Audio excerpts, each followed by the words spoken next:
Well, that's cute. Ami Handler. That's his new name, Ami Handler. I'm a handler. I'm a Yeah. handler. Oh my, he's the handler. Yeah, let me switch that over. So, you know, we'll kind of banter around. To be honest, I don't think either one of us are completely prepared, for a really good live show tonight, all things considered. But we'll talk about the But mayor here in a minute. But look, but the how's the electric situation up in Benton? I mean, look, the electric situation has been exceptional, with the exception of having to disassemble my welding machine generator carburetor so that it would continue to run and function and power my freezer. And so I didn't lose all my stuff. So I can't complain. I mean, I can tear a carburetor down like a snap of a finger. It ain't nothing to it. Did it, and generator's up and going. Hey, no problem, except for sweating a little bit. And but got a big shop fan, brought it in the house.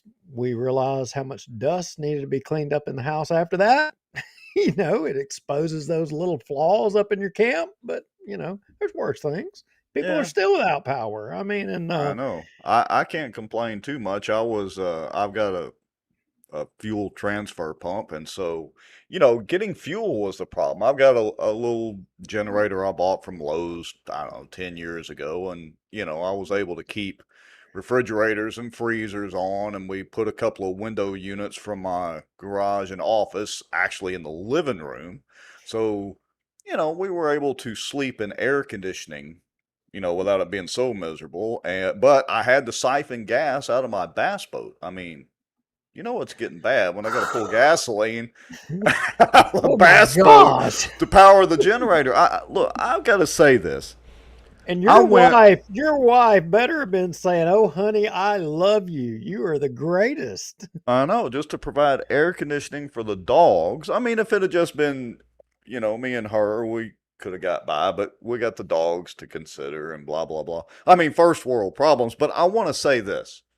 So I went to the Quick Trip up on Highway 80 and Swan Lake Road. And I thought, oh, well, there's a bunch of cars in there and they're all up at the pumps. Maybe they've got a generator on and they're able to, I had cash on me, cash for some gasoline or whatever. I drove in there and people are sitting in their cars, not pumping gas. They're just sitting there. I guess they expected some miracle hand of God to come down and make the pumps magically work. I don't understand that concept. I don't know. Maybe it's like camping out for a concert, so you can be in there first or whatever. I don't know. I don't know. I mean, I heard stories about fist fights at gas pumps. You know, I gotta say, I was thinking about this before we started the show because look, we had a debate. And for those of you that have already tuned in and watching, thank you for being here. We appreciate you. Larry Hawkins, glad you're here, brother. Glad your Generac is taking care of you. Judy Dillingham, glad to see you guys here. So we had a debate on whether we should do a show or not because a lot of people may not have electricity, and was it not? But you know what? People need a little bit of relief, and if us talking about politicians and their shortcomings or whatever gives somebody entertainment and a little bit of relief, then you know what? We need to talk about somebody. Well, I have to say that the my wife was not so much worried about the air conditioner. It was internet access because of course we're on, Suddenlink or Optimum or whatever it's called, cable. Well, no electricity, no cable modem or whatever. I mean, I could have fired that up, but I think their main networking equipment was down anyway. And right where we live, our cell phone reception is terrible right here. You go quarter mile up the road either way, we're fine. And so we had that limitation. Plus, as you know, after the electric was out for more than 24 hours, the cell phone towers started, getting sketchy, spotty. And so my wife was not as concerned with the air conditioning as she was with internet access and TikTok and Facebook and all that. And I'm sitting here thinking, First world problems. It is first world problems, but I got to tell you, this is. I mean, I see the benefit of this. A lot of people are like throwing crap at their TV right now. Duke's talking about this being a benefit. But the benefit is it's making you stronger, and I gotta argue and say, I don't know that we have enough of this, but maybe we do need this. Maybe we do need this gut check to make people think, what is it like to not have internet? What is it like to have to do without power? Can you make it?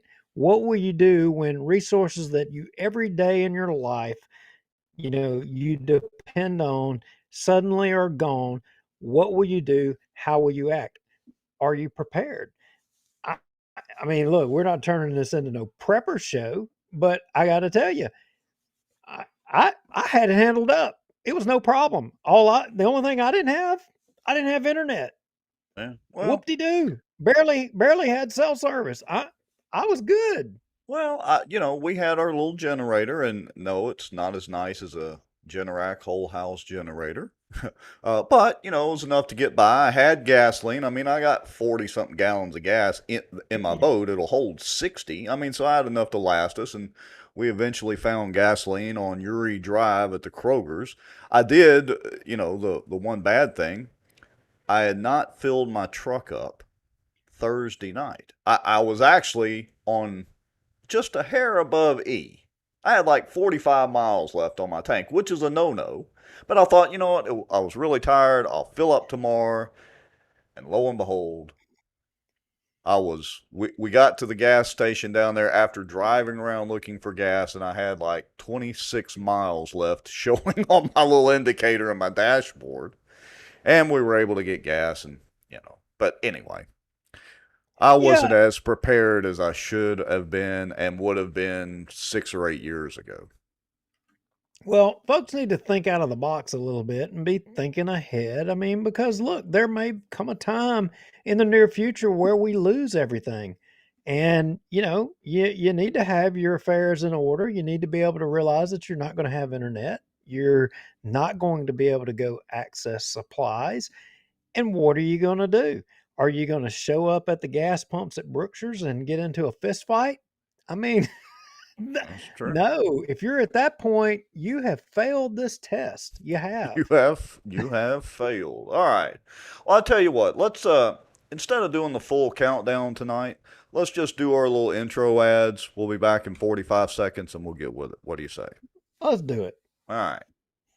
Closure Watch live broadcast is brought to you by David B. Womack for all your contracting and construction needs. The Outdoor News, fishing and outdoors for our area. Acadiana Mortgage, over 23 years in the mortgage business. Pelican Training and Consulting is an IWTP customized training provider with over 25 years of success to show for it. Call them for a free consultation today. Pelican Training and Consulting matches employers with 50 plus employees with training dollars. Smarter Geek, making technology easier. And the many supporters, donations, and folks sharing information and watching out for Bossier. Now, grab your popcorn and a drink. Here we go. And here we are. Hey, I just noticed we're up to like 27 people watching, plus a few on Twitter and all that sort of thing. So somebody's got electricity, somebody's watching. So we're happy to see that. Happy that people have electricity and are able to watch. Yeah, we are. I see Mike Collier's watching. Glad to see you, Mike. Val Baker, welcome to the show, Val. Glad you're here. I know he's here, he or she. I don't know. Is Val a he or a she? They're here so often, I should know that. I think it would probably be the he. And Val says Brookshire's gas isn't worth it. Now, correct me if I'm wrong. There's really only about what 4 or 6 gasoline distributors that distribute to everybody. Yeah, pretty much. You just have a trucking company that goes and picks it up Right. locally and, distributes Yeah. it out to the rest of them. But hey, Mary T, thanks for being here, Mary. So, Hmm. Rex, Larry says, this Yep. incident shows us just how vulnerable we will be if terrorists or U.S. enemies, foreign or domestic, decide to attack. The U.S. is not prepared to protect the power grid. Let's Totally talk about agree. that. He's dead on the money. He's right. Look. I'm just going to go ahead and I'm going to throw this out there. First of all, I appreciate all the EMTs and the police department because they were overwhelmed. Literally, all the traffic signals were down, so there's no way that they can direct traffic to all the traffic signals and all that.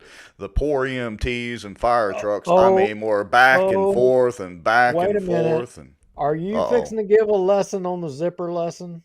no zippers tonight. Because I will tell you, I did see somebody talking It's about the four. lights, the It's traffic four lights that way was stop. going on No, there. no That's zipper. right. Four-way stop. But where is that at? Who says that? No, it's in the driving test. Like I E- remember that from when I was 15 years old. Exactly. But apparently 90% of the population didn't read that part. It wasn't on the Apparently test. not.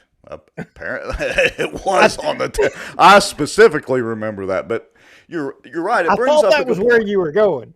Well, no, where I'm going is I want to say this, and I appreciate all the linemen, and power employees and all that that are working frantically to get power restored to everybody. I guess at one point there was 250,000 people without power or whatever the number was. So I appreciate all of them.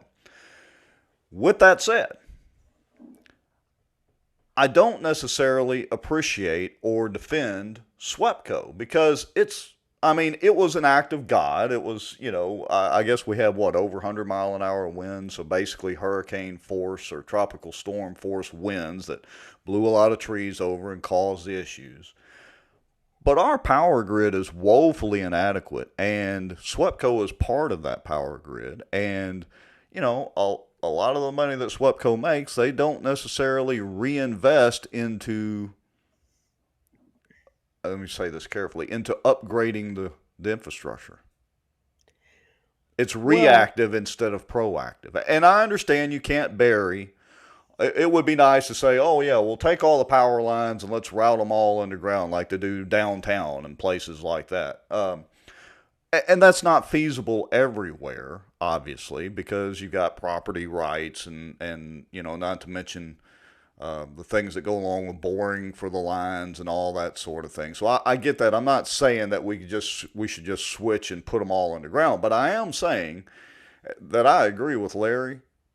We are woefully out. Our electric grid system is as bad a shape as the dadgum interstate out there. well, I don't know if you're right or you're wrong on the investment in the infrastructure. I don't know that.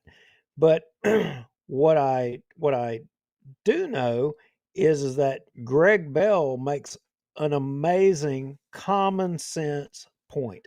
An Let me see. amazing Greg Bell. I'm telling you, this guy, he needs a pay raise. Whoever he works for, common sense right here, brother.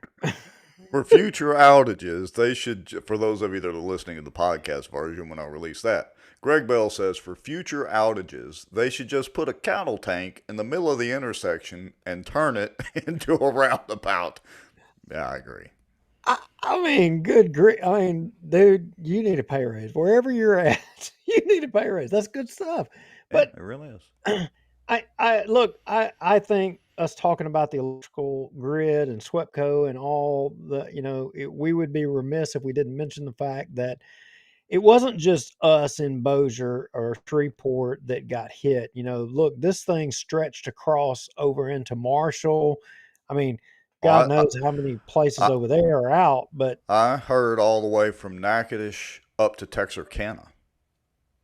yeah, and I mean, look, and I don't know if it was today or if it was yesterday, but there was a lineman from, out of state. I think Ohio, I may be wrong, that was down here that was called in by SWEPCO, as backup. But they all have, I guess it's kind of like mutual aid agreements like we have Right. with the fire department.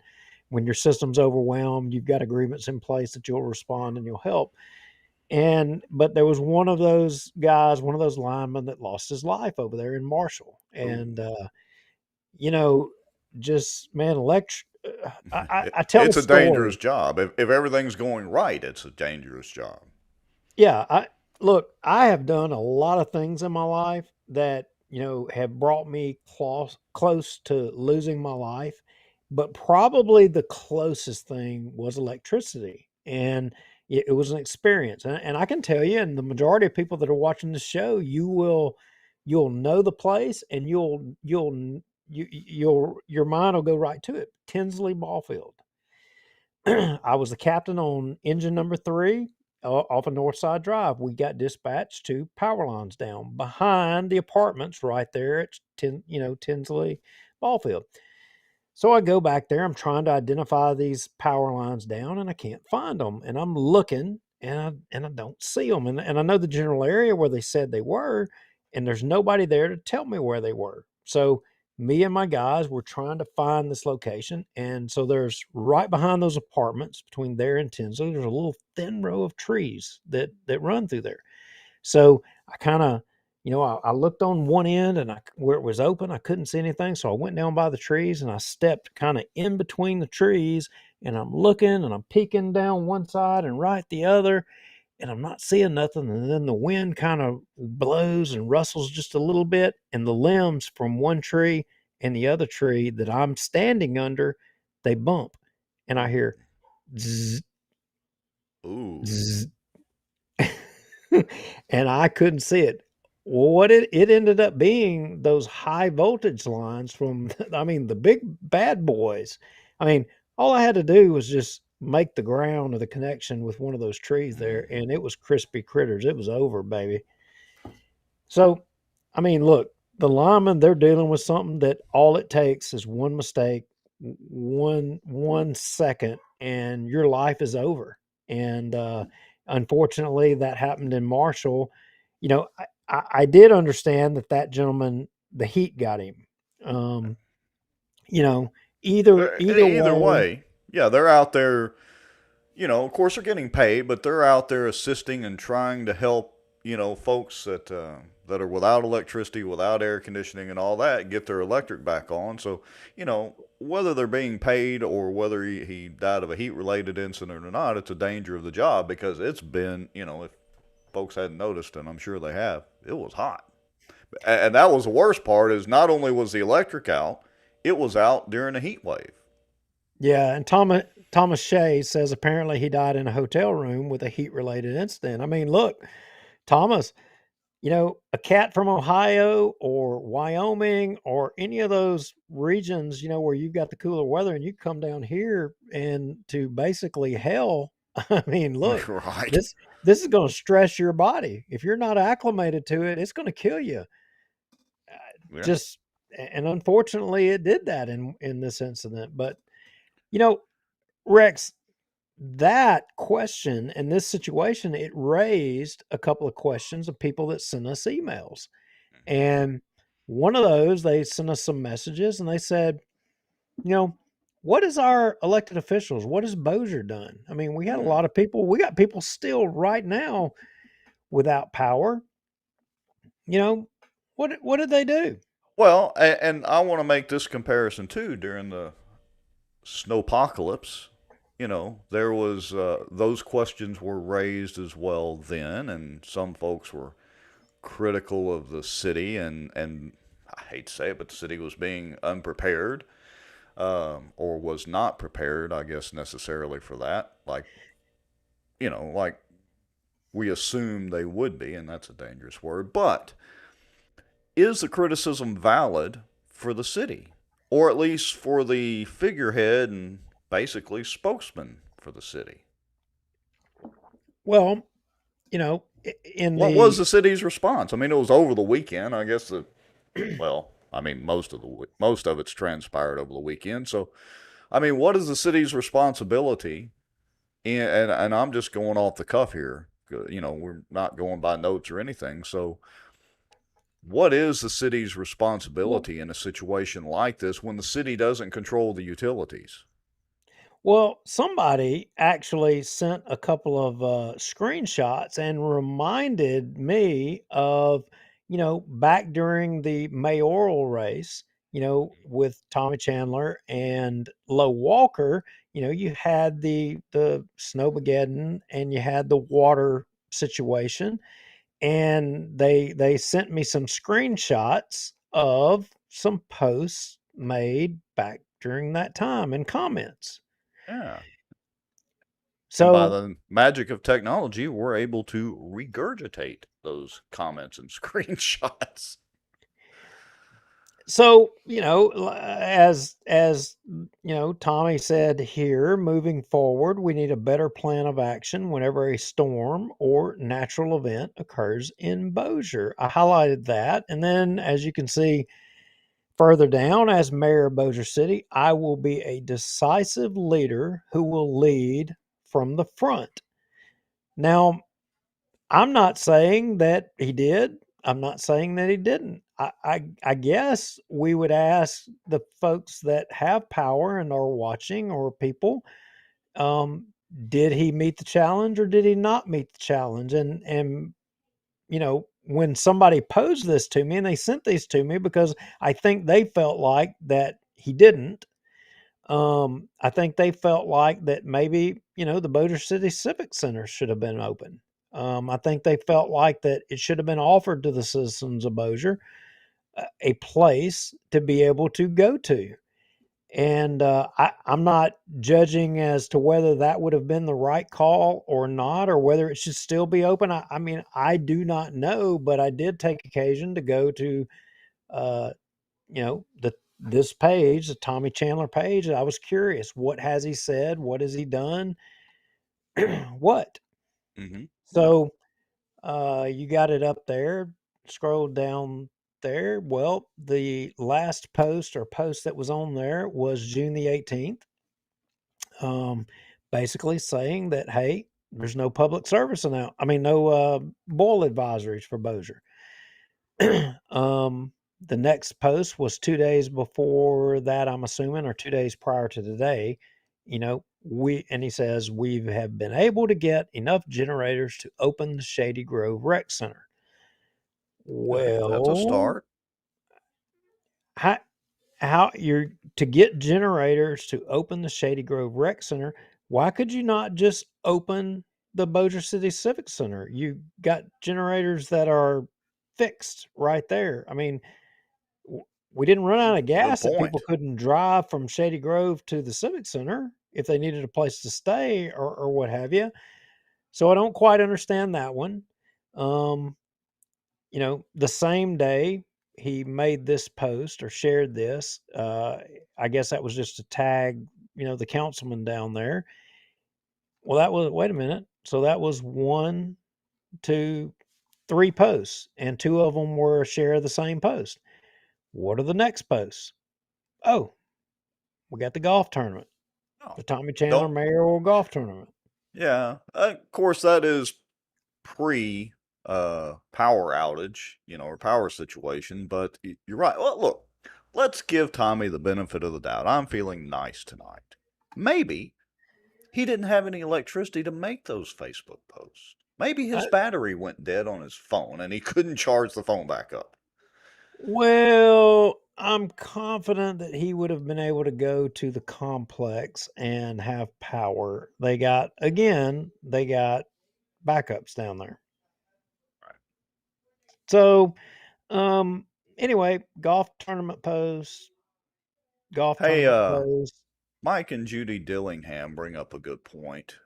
Maybe somebody in the comments can help us out. They say, I remember the day when the Bossier Police Reserve would direct traffic when the lights were out. Do we still have a reserve?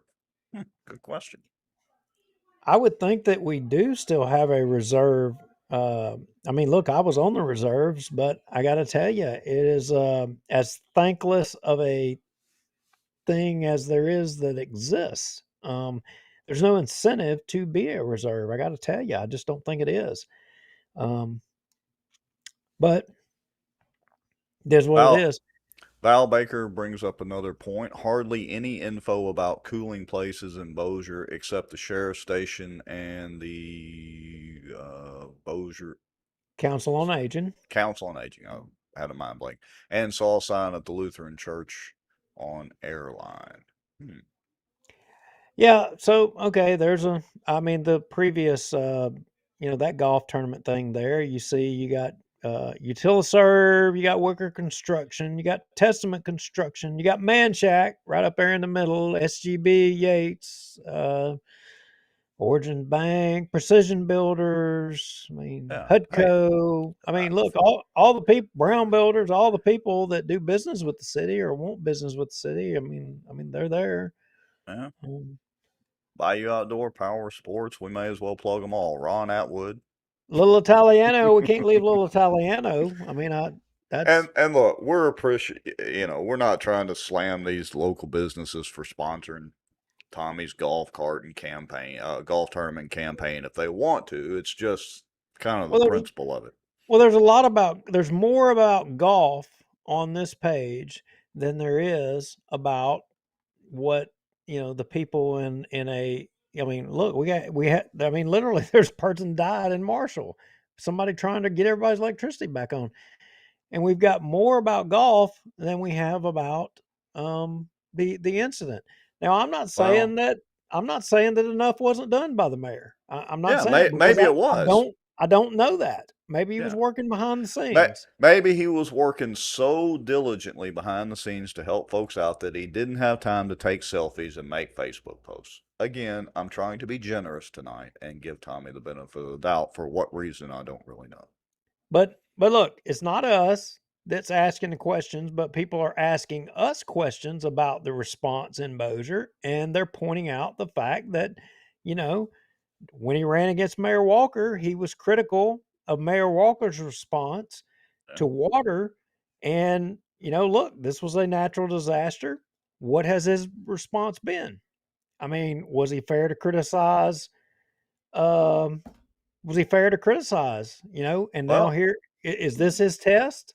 let's Laura Rexford makes a good point. Says Chris Smith was giving steady info out. So was Hammonds. They were both posting fairly regularly and trying to give out updates and trying to get information out there on social media. That's a good point. Where's Tommy in all this? I mean, we make fun of him. I mean, he's damned if he does and damned if he doesn't, because we make fun of him if he posts too many selfies. But come on, Tommy, you could have at least been sharing a little more information. I don't know. Yeah, I mean, that's literally one of the jobs you're kind of supposed to do. Yeah, I mean he can't control SWEPCO and he can't control Right. the linemen and how fast. I mean, good grief, Shady Grove, all the pecan trees. I mean, you get power lines down that are lit up that are laying across somebody's chain link fence in the back. The next thing you know, you've got blocks of residential areas lit up with electricity. I mean, Tommy Chandler's got no concept of that. He can't do a daggum thing about it. I mean, but we don't know what meetings he had. We don't know what or whatever. But what we do know, the only thing we know is he had 3 posts, and he had 3 posts that were kind of repetitive, and he had more posts about golf than he did information about what was going on. Yeah. Hey, so make sure everybody who may still be without electricity, that when your electricity comes back up, you're able to get online and go donate to Tommy's campaign. Or go buy some golf balls or Or go buy some golf balls. So anyway, and Ryan Haygood says Chris Smith. We hadn't talked about Chris that much lately, well but he's Ryan Haygood he's says Chris Smith gets an A for at least an A for effort trying to put out some communications, and so does Brian Hammonds. well, I mean, look, Chris is just trying to carry the water. I mean, he's Yeah, just trying to. But I mean, I don't uh, know. I guess we're he's being not too mad. cynical. I guess he's not mad anymore. I don't know. Yeah, that's a whole other point. Y'all's No, bromance is look. I do have to admit. I do have to admit. Chris and Shane, the Sobo Mafia down there, right. they They're on were top of it. Yeah, they were on top of it. They were. I saw some stuff. They were right. sharing a lot out, and they were informing. They are loyal to their Sobo people down They there. are. I mean, they are, and they're looking out for those people. The only thing, for Chris has got to reach more out to the Nobo people. He's got to Yeah, he is an expand. at-large councilman. He is an at-large councilman, and he's got to expand that reach up there. I mean, granted, Nobo had went without power. There was some of it that did, but I don't think it was hit as hard as South Bossier. And I and don't and know. Did you see the line at the new Brookshire's on Airline Drive, the new one, about halfway done yeah, or whatever? Did you see the line I for did. gasoline It's at its, ridiculous. oh, it was between a quarter and a half a mile south on Airline Drive was where the line to get to the gas pumps was. I was like, Is it nah, I ain't waiting in that line. is it time to? I mean, are we being making a mistake by not giving people counsel that in an event like this, you should be thinking conservation rather than spending, burning gas to try to get gas? Right. I mean, Yeah. folks, sit tight. I mean, look, turtle, don't get out when you start having chaos. Don't start getting out in the middle of it. Let all of the weak minds get out there and battle each other over all that crap. And then when the dust settles, then you come swoop in after they're all spent. Don't jump right in the middle of the fray unless you're a drama queen and you want to be up in the middle of it. Then by all means, knock yourself out. Yeah, and full disclosure, like I said earlier, I did wait in line at Kroger for about 30 or 45 minutes, but, that was a decision I had to make because I had pulled, like I said, I pulled some out of my boat, put in my truck, so I would have been fine. But anyway, we were riding around the air conditioning anyway. All right. Hey, I did see it. Let's throw Hambone a bone. I Mm-hmm. mean, look, I'm still a little sore at him too, but Hambone was being articulate about what was going on. I seen even something late last night. He was asking people to notify him about whether or not you had power cut on or off or whatever. He was all up in the middle of it. I mean, I don't know. Do we expect our politicians? We're being critical of Tommy a little bit. I mean, should our politicians be, all up on social media trying to share information Well, and all it that? I is mean, it is is that the the norm town now? it is the town square, and it's not like the old days when they would have to literally call or drive to visit their constituents or get on a TV station. We have mass media now, and our phones are rechargeable. So Yeah, it's a way to get communications out. I mean, I'm not saying they have to do it, but it's kind of the norm. but is it good judgment on our part to make ourselves being dependent on a stupid politician to inform us? No, it's not. I, For yeah. for but I'll say this and this not to sound condescending to anybody, but for the average person who doesn't think about disasters and what could go on, for the average person, they look to their leaders and the politicians, and the leaders in the communities to get the word out. And that's the way it's worked for a long time. Oh, Larry Hawkins just pointed out something about Brookshire's. And look, I'm going to tell you, the Brookshire's family, those are some amazing folks. And I have been in a position, me and Kara and my kids, to meet that family and those people. He said Brookshire's on Airline had a massive 18-wheeler box trailer on the back side of their store feeding the complex electricity. They stepped up and took care of the residents of North Bossier. Kudos to Brookshire's. Yeah. I'll tell you, that's the way the Brookshire's family is, and the,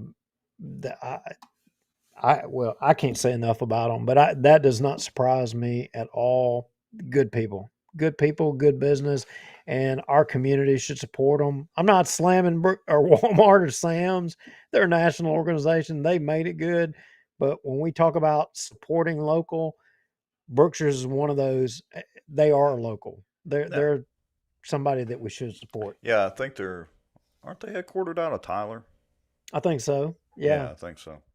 So anyway, all right, good deal. So we're kind of rambling on about this, and not trying to beat up Tommy too much in the administration, but again, I will reiterate that for most people, they look to their city leaders or governmental leaders in these type of situations, and some of them have been adequate, and some of them may have been inadequate. All right. Moving on, the Cypress Well, district meeting. oh, good grief. So, but the good news is, folks, that if we had lost all water, we had backup water in Oh yeah, the Cypress district. what the lake was originally designed for. It was not designed for that park or that beach, and it was not designed for fishing. Those were parts of it, but its primary directive is it's a reservoir. A Oh, wait a reservoir of minute. what? A You reservoir of water. wait a minute. I thought it was designed to enable Robert Berry to be the highest paid park director in the United States. That's what I thought it was Well, for. apparently that's in the fine print of the original legislation somewhere. Which brings another question. Can anybody watching this show, and I see our numbers are climbing a little bit, we're hitting 60 something now. Yeah. I'm just wondering, hey, how many folks were able to, or what benefit was this park with all these cabins and RV spots? Was that a benefit to anybody during this emergency? It was during one of the hurricanes, but I'm just wondering for all of you guys and the people that are still suffering out there, did the Cypress district or the park, was it of any benefit to you? Yeah, I mean, maybe they did. Somebody let us know in the comments, but did they have backup generators at the park and open the park and, or open some of the cabins or let people get relief from the heat? I don't know. Did they? Did I I have no idea. I mean, but I will tell you, considering after that last meeting, I would have thought one of our police jury members would have been all over it. And Yeah. maybe he was, maybe he wasn't. I don't know. All right. So here's the way I want to go over this meeting. We're not going to go over every minute of it because it was an hour long. I have transcribed, and it was an automated, well, semi-automated transcription. So full disclaimer, it's not 100% accurate. Blah blah blah. Take it that for what it's worth. But I did was able to transcribe it. I also posted the transcription that anybody can download because it was an absolute circus. June the 13th, before the power outage, before the great power outage. Um, But, oh, hold on. Wait a minute. Squirrel moment here. Renee Hall says, my daughter was camping during the storm and was asked to leave since they did not have power. She was camping at the Cypress Park? Am I reading that correctly, Renee? Hmm. No, wait a minute. If you're camping and you have electricity from power, does that quantify as camping? Well, she didn't say Look, whether she was RV camping or primitive camping or whatever. Renee says yes, so apparently she was over at the park and asked to leave. Were they RV camping, primitive camping? Do they even have the primitive spots open? wait a minute. I know because that's been a criticism that we have heard is Oh, is that people in the past used to primitive camp over there, yeah, and I've then when done it quite a Robert bit. well then when Robert Berry came along, there's no more primitive camping. You can't do that. Yeah, that's like the majority of the camping. I've rented cabins there before from time to time, but primitive camping is, with a tent and all that's mostly what I've done when I go camping. How I'm dying to know how could this board not understand primitive camping? As old as these guys are, and as old fashioned as they are, I mean, they're it's good old boy like. I mean, I think they have good old boy tattoos somewhere on their body. It's probably under their sleeve somewhere. How would they not know what primitive camping is?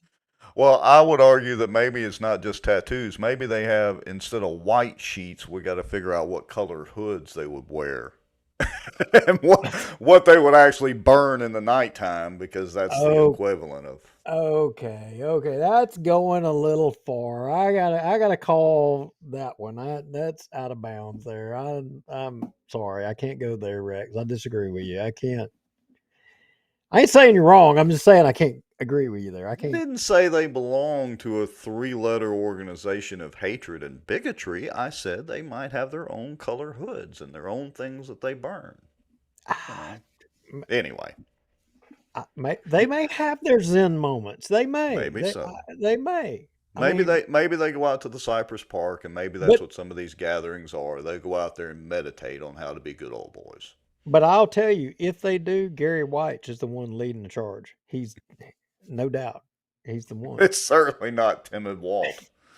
No, no, no, no. It's not Oh Walt. man. All right, so let me hit play for a second here.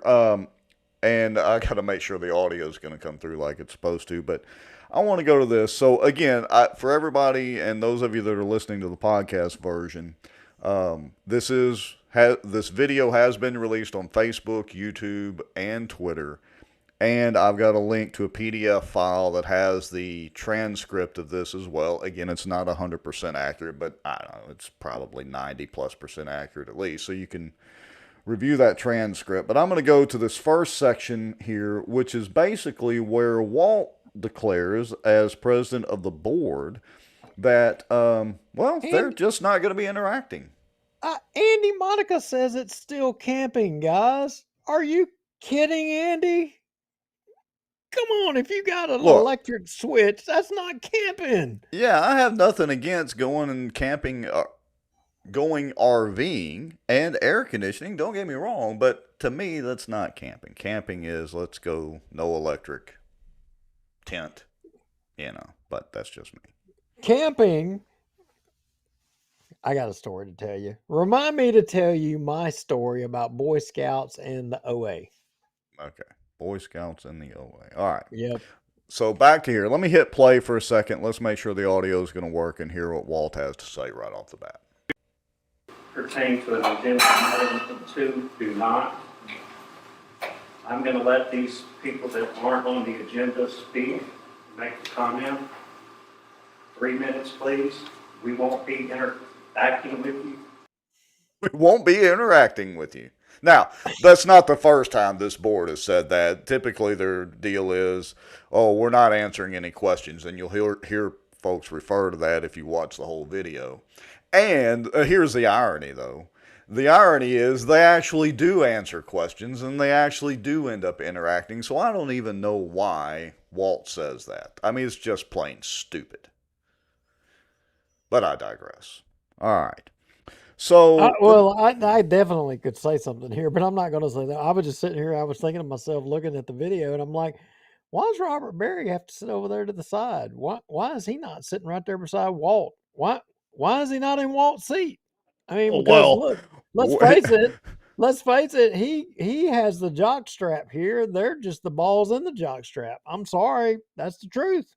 yeah, and Alex looks like she's bored to tears getting paid 175, 185, whatever the legal limit is to get paid for an attorney being there. All Yeah. right, so She's sitting there saying, "Hey, could you just give me my calculator so I can total up how much you're going to pay me tonight?" I mean, exactly. look, that's all I want to know.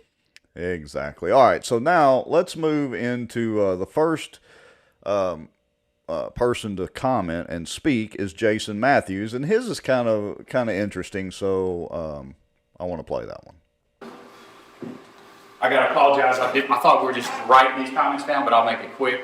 Basically, my understanding is a ruling came down on the situation with the president and the chairman. I'm not exactly sure Mr. Berry's position on the board. And I would just like to say, I'd like for us to adhere to whatever this Louisiana Supreme Court ruling was on the matter and make sure that the board aligns with that ruling. That's all I can say. Thank you. Gary Weiss is like, do we have to listen to this again? Well, I mean, interestingly, did you notice Robert Berry's response? Oh, well, yeah, he just kind of, I don't even think he looked over there. Hey, squirrel moment again. David Hall says they were told the park didn't have power for the septic pumps. Wonder where the septic effluent goes. Well, take a wild guess, David. There's stories about the management of the septic effluent reservoirs out there, but I mean, again, you got Robert Berry on the case, so I guess whatever he says is the way it was dealt with is the way it was dealt with. But we will see how it really was ultimately. Maybe we'll see. Depends on how the court goes. Yeah. All right. So next commenter, and I'm not going to go through every comment, I promise you, folks, because again, I've got the whole dadgum thing posted and it's been shared around and all that. So, but I do want to also play this first comment from Jeff Smith because he's a contractor that does work on, I guess, boathouses, seawalls, things like that around the lake, and apparently does a good job. He's a pretty popular guy. A lot of people were in support of him here. And I got to say, Philip Rogers didn't really do Jeff any favors by setting him up to potentially get sued by the Cypress board, or more specifically by the Ayers and Shelton law firm. But let's hear from Jeff Smith real quick. I've been to the boat houses out here, and I was informed the other day I can no longer do it. And I just wanted to know what changed in this time frame. Now, interestingly, it never was clarified, I don't think, during the meeting, who informed him that he couldn't do it. The assumption is it was Robert Barry that told him he could no longer do work here. And there's some back and forth discussion, for several minutes. And I really encourage folks to go listen to this whole video. When you're bored and driving around looking for gasoline or something like that, listen to it, because it's pretty revealing here. But he was told, apparently by somebody, that he could no longer do work out there. From having customers, plenty of work, to I can't do them anymore. And I called the office, I asked to talk to Mr. Berry, he was going to get him to call me back. I called the cell phone, he has to call me back. So, am I allowed to do work under $7,500, or am I allowed to do work at all? That's my question. I know what the rules say, but if I had to have a permit and he doesn't want to give me a permit, where do I go from there? Like I said, we're not going to answer your question. Hope you Listen to understand. this. I'll tell you, I'll get back with you somewhere or another. Okay? But we're not going to do it here today in this open meeting. Did you hear what he said? We're not going to do it here today in this open meeting. We're not going to answer any questions. We'll get back with you some way or another. Basically, we're not accountable. We will let you know on our terms how, if, and, or what. Right. Right? Isn't that what he said? Pretty much. And they're not going to do it in an open meeting. And I did ask him at the end, and well, we'll get to there. that part. Yeah, we'll get there in a minute. All right. So I'm scrolling on down and kind of looking through the notes. Let's see here. So let's jump ahead to because they went through a couple of standard, agenda items or whatever that we're not really concerned about for the show. But let's jump ahead to the new business, and which is the discussion of the boathouse permit and Philip Rogers. And that was kind of a good little intro there that you did earlier on asking about Robert Barry and where he's seated. Because what do you think happens in just a minute? I mean, you were there. I think that seat got kind of hot. Let's take a look and listen. Consideration of compliance with boathouse permit issued to Mr. Philip Rogers, 368 Merritt Road. Mr. Bigby, at this time, under the circumstances, I will recuse myself and not attend any comments made on the meeting or what so I'll walk outside. Okay? Just so. How chicken shit is that? I'm just going to say it. Well, is it chicken shit? I mean, what was he going to do? Sit there and vote on the action that he had taken? I mean, there's laws. There's laws and things that prevent people from, I'm not saying he had to sit there and vote. It's chicken shit that he walked outside to get out of the hot seat and out of the line of fire from what's about to transpire in the rest of this meeting. Because I'll give Philip a little credit where it's due. Now that it's going to eat into his pocketbook, apparently above his $5,000 limit, Philip's all hot and bothered about this situation, and likely should be. I mean, he literally dared the Ayers law firm. Well, wait a minute.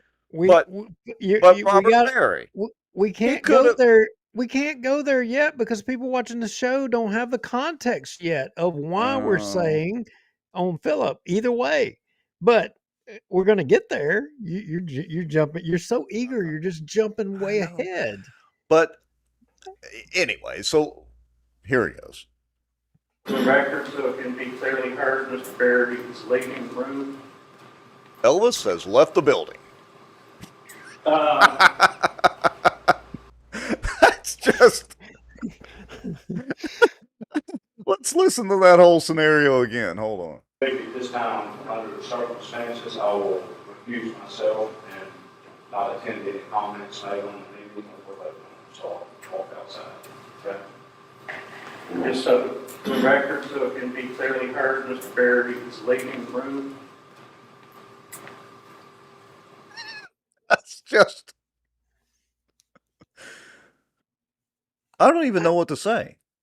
I don't either. I mean, I mean, and I was there. You were there. Is this some kind of ethical thing? Is that what we're talking about here? Is Oh, ethics? now he's trying to be ethical. Is this supposed to be a show of ethics? I don't know what it's supposed to be. I mean, let us know in the comments what y'all think. Now, I agree that he should recuse himself from voting on anything concerning this permit, obviously, but he didn't have to leave the room. Maybe he was going to phone a friend. Whatever. I don't know. Okay, keep going. Okay. I'm just gonna hit play. I think what I'll do is say what I have to say and then let these other folks make a comment. And then Philip, you can chime in. First of all, thank you for being here to discuss this. The history on this boathouse, Mr. Rogers came to the board back in September of 21. His property is in a shallow part of the lake, and he wanted his boathouse to be out further, try to reach deeper water. He requested to exceed the 100-foot line that Mr. Berry can approve. So he had to come before the board. Hold on, let me pause it.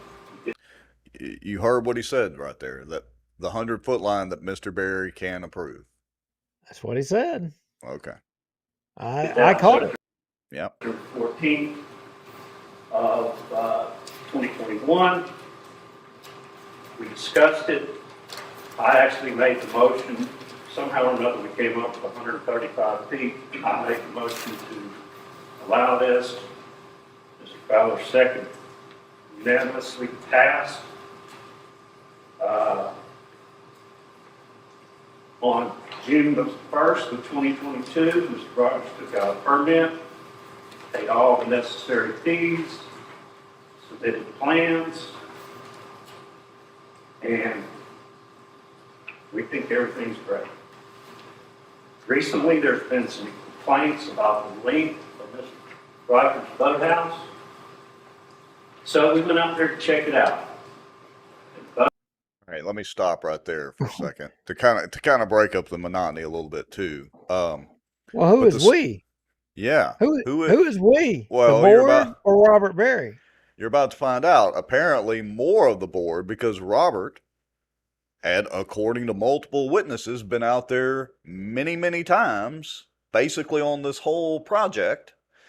But I guess Walt and them decided to go see for themselves. Boathouse is 225 feet. So he wanted to exceed the 100-foot that Robert Berry, you heard Walt say, Robert Berry can approve. Okay, and that's kind of a critical piece of information there. They approved it for, I think he said 165 feet. They went out there to measure it, and Phillips done built a boathouse out there 225 feet. Well, Philip had to correct them, or he had to correct Fowler to point out the fact that no, you didn't approve 135 feet. You're not articulating it correctly. You actually approved 160 something 60. feet. Yeah, Yeah, and that that was actually what you approved. But playing devil's advocate here, there's a hell of a lot of difference between 135, 165, and 225 feet. There's a yeah. lot of difference. And if I'm the board, you know what? I got to tell you, I might have to agree with them. I'm going to take issue with if I approve 165 foot and you build it 225 feet. I Yeah. mean, I stands mean, to reason. You look, didn't do what you told me you was going to do.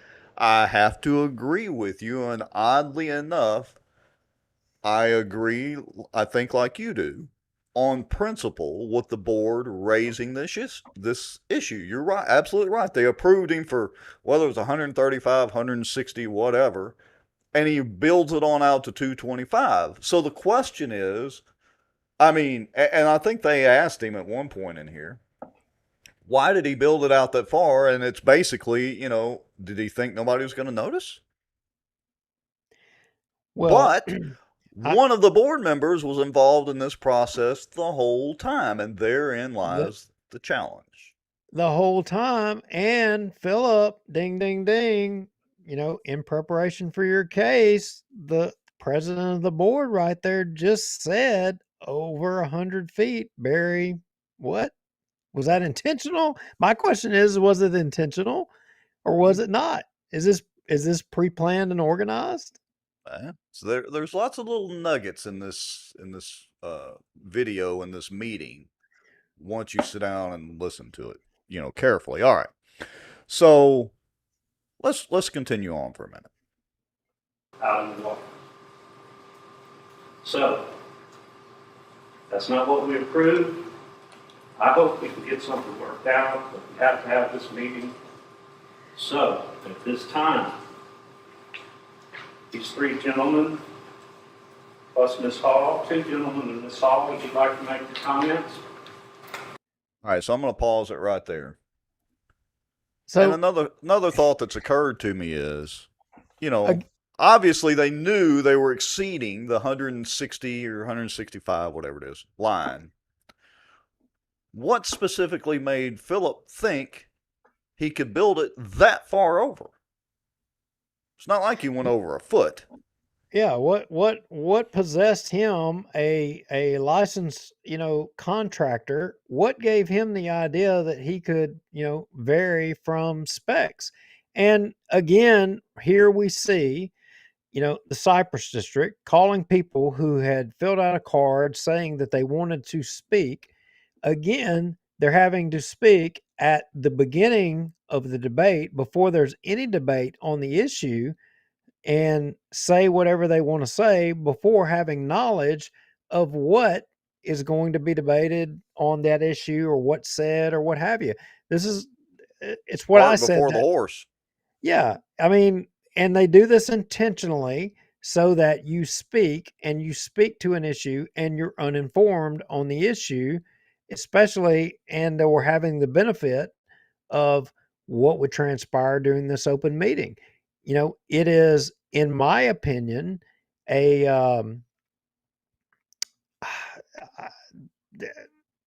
I don't know how to describe it. I do. They're a I'm bunch sure of morons. it's the heirs law firm telling them to do it that way so that you Probably can't so. get caught by these people or have these people question you, or if Yeah. you make a mistake. Right. All right. Let's continue on. You want me to do it first? Ladies first. Please keep it 3 minutes, Renee. Okay. Um, my name is Renee Hall. I live at 482 Merritt Road. And, it was my understanding that there is a, pipeline that runs, and I know there is because it runs next to my house just down the street. And in my opinion, I think that it needs to be farther out because of the danger of that. It's not very deep. I've talked to Mr. Morgan. He doesn't have a problem with it. The thing I don't understand is why do you wait a year? Why wasn't Mr. Berry keeping an eye on it when it was under construction? And why was Mr. Berry on the barge with the contractor allowing it to happen? Ah, very good question, Renee. So it wasn't like Philip went out there and built this thing over the course of a weekend and nobody knew that he had gone out 225 feet. So Renee Hall's question is why wasn't Mr. Berry out there doing what he was doing? Now, since I was at this meeting with you, Rex, and I know exactly what transpired, if she had been able to state or ask or say her piece after the debate between the principals, which was the Cypress District and Philip Rogers on this issue, her statement or questions would have been different. I suspect her questions would have been, why did Mr. Berry approve Philip Rogers to do what he did, which was not in compliance with what you voted on to approve? Why did he do that? Then there would have had to have been discussion, there would have had to have been debate, and the public would have known more about what was transpiring out there, which Well, answers the question of why they make people put their statements ahead of the debate so that they don't have to face the public. There's no transparency. That's why they well, do it. yeah, but you're also assuming, and there I go using that word again, that they would have actually taken the context of her question and used it as the seed for discussion and debate. They've already told us that they weren't going to interact. They've already told us that they weren't going to answer questions, which they do sometimes when it's to their benefit. And look, let's be clear here. There's nothing in the law that states that a government body has to respond to public comments. They just have to allow them. Right. So, And her comments would have been completely different had she had the benefit of being able to comment after the debate rather than being forced to comment before the debate. agree. It's the difference in being informed and having to be speculative. And they force you to be speculative because they want to hide things from the public and not allow the public to be informed and to know what's going on. That's the bottom line. I would agree. Let's see here. A couple of comments. Barry allowed it for favors, and now Barry is getting retribution for non-favors. Cut and dry. That's according to Andy Monica. Can't really disagree with that. Greg Bell says, note to self, always put variations authorized in fine print. And your Hey, good. your lovely bride says, reminds me of the way the school board conducts their meetings. And Haygood says, our good friend Ryan Haygood says, Philip probably got special treatment. Oh, you think? But after the Supreme Court came back and the police jury could no longer support Barry, Barry retaliated. Well, that's an amazing word, retaliation, because I think we're going to hear that again in a little while. Yeah. All right, here we go. Okay. I don't understand why these things come up a year later and it's not being watched. And then you say, okay, you're in trouble. We got you. I mean, are you going to sue them too? So, Renee, I can answer your question. Yes. It's that simple. You have the most litigious law firm in this part of the country, backed by taxpayer dollars. Well, of course they're going to file suit. Ayers and Law Firm, a upstanding law firm that will take taxpayer dollars at, drop of a whim. Hey, did you notice who was sitting right there? Well, I was going to point out earlier that this was a who's who of politics in Bossier Parish at this meeting. You've got the parish administrator, Butch Ford, right Yeah. there. Interesting. Maybe he owns a place on the lake. I don't know. Maybe I'm so. I mean, but that was not the only, person from a department or other governmental agency, present at this meeting. There were countless others present, but Yeah. that ain't the story tonight. So we'll keep rolling. All right, and Renee says, "Well, our suit cost taxpayers over $100,000." All right, so here we go. I mean, you can't keep doing this. Somebody needs to be responsible when you say this is what it needs to be. Somebody go out there and keep an eye on it. Make sure that it's what it is. Just like we were approved, and yet nobody told us come before the board and get your permit. We weren't told that even by the attorneys. That just don't keep doing this. It's not right to the people. It's not right to the taxpayers that they keep paying legal fees that don't need to happen because you can talk as human beings and as reasonable people and figure it out. I don't think it's fair for these people for you to bring them in here now and say, okay, you're in trouble. We got you. I mean, are you going to do the $20,000 penalty because nobody kept an eye on it? You just, okay, Sorry. I am too. Next up. All right, so Renee brings up another good point. So Renee and David had to pay, I think it was a $20,000 fee to the Cypress board to settle their suit or whatever. And that pretty much kind of sets the standard. Now, I think Renee and them, Renee, you can correct me in the comments, they were like only, it was a few feet of the deck or whatever up by their house, not even over the water. And that was a $20,000 ordeal. Philip's 225 feet out. Let's see, 80 something feet over what they were going to allow him. So this is going to get in Philip's pocketbook pretty good. Well, if this is by the foot, I mean, good grief. Robert Berry will be funded for the next 20 years to be the director out there, right? Exactly my point. Very interesting. Okay. So let me see where I'm at in the comments here. Let's see. There was one from Phil Lott that I wanted to do. Give me just a second. Let me find it. Okay. So there were several comments. Again, I'm not going to play everything, but this was one from Phil Lott, and it's referring to the ability to do business on the lake. And before I play that, looky there, Duke. Who is that? It looks like one Ruttenbuck from Bossier City making money left and right.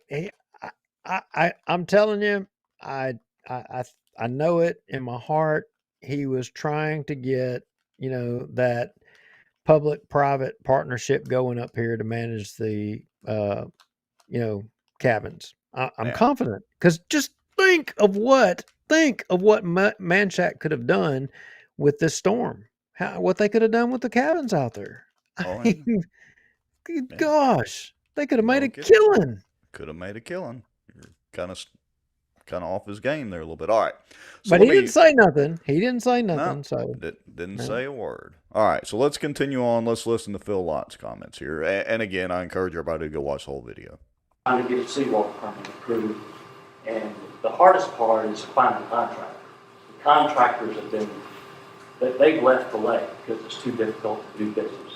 There's maybe 3 that you can draw from in a 100-mile radius or less, and Mr. Jeff Smith was wanting to do my boathouse. I've been waiting for 2.5 years in general, talking to different contractors. And I'm in line for Jeff to do the work, and I just found out 2 days ago that he possibly cannot do the work. And so Now, again, I'm jumping the shark a little bit or jumping the gun a little bit here, but there was some clarification actually after some ridiculous discussion on statutes, but there was some clarification on how the contractor system works Well, or is supposed to work out there on Cypress and Black Bayou. That's apparently not the way it's been going under the dictatorship of Robert Berry. well, so I don't know. Was there clarification or was there not clarification? Because I got to tell you, the high-powered law firm from Shreveport there, I didn't get the warm and fuzzy about what they said, but I'm biased. I know they're just trying to make money, but she, to Philip Rogers' credit, and you'll see it here in a little bit, he forced her to read the whole damn thing out, and he should have went a step further and made her acknowledge that she was wrong, in my humble opinion, but he didn't. Um, It I got was to tell you, amateur hour. I don't think this whole thing is clear. In fact, I think, and I say this, that if you live on Black Bayou or Cypress, and in the past years, and you've had a run in with Barry or the Cypress district, and you've been steered one way or other, and it didn't work out, and it costs you money or a loss, I think you may have grounds to be a part of a class action lawsuit. Maybe, maybe not. I, I That's I know true. there's some discussion about that because the board here ends up acknowledging they're wanting to have their cake and eat it too, and they can't do it both ways. Yeah. They And gotta you'll, they yeah, gotta pick a side. and you'll see what I'm talking about here in a second. So if you're in that class, you want to pay attention to the rest of this. Yeah, here we go. Let's hear from Philip Rogers. What needs to be said, and we'll just go from there. If you look on your plan there, it shows 160 feet that we approved off the bank. And then that was on top of a gas main. The gas company would not let us put a boathouse within 20 foot of that gas main. There wouldn't probably be a reason to spend $100,000 on a boathouse in a foot and a half of water. So Mr. Berry talked to my neighbor, and we went restraining from boathouse to boathouse. Jeff was there. We put the piling in line with the two boathouses. Mr. Berry was there the day it was drove, said it was fine. Critical point. Barry was there the day that they drove the piling and said it was okay. Director of the park, board member who approves, was there, present. They drew a tape, strung it across, had the machine lined up to drive the pylon. Robert Berry standing right there says, knock yourself out. It's good. Go ahead. You're good to go. Now, I want to bring up another point too, and this has been raised in, I can't remember if it was emails or comments or whatever. Apparently, Robert Berry is not just the executive director of the park. He's apparently the executive director of the board, even though there's no such position, because he's the one that runs around and enforces all this stuff, for lack of a better term. And he does it under the auspices of being the executive director, but that's of the park. What does the park have to do with Philip Rogers or anybody else's boathouse out in the lake? Well, the thing is, of all the people that are on this board, I think there's only one individual that actually lives on the lake and gives a damn about the people that actually live on the lake. Wait a minute. I can't believe I just said that.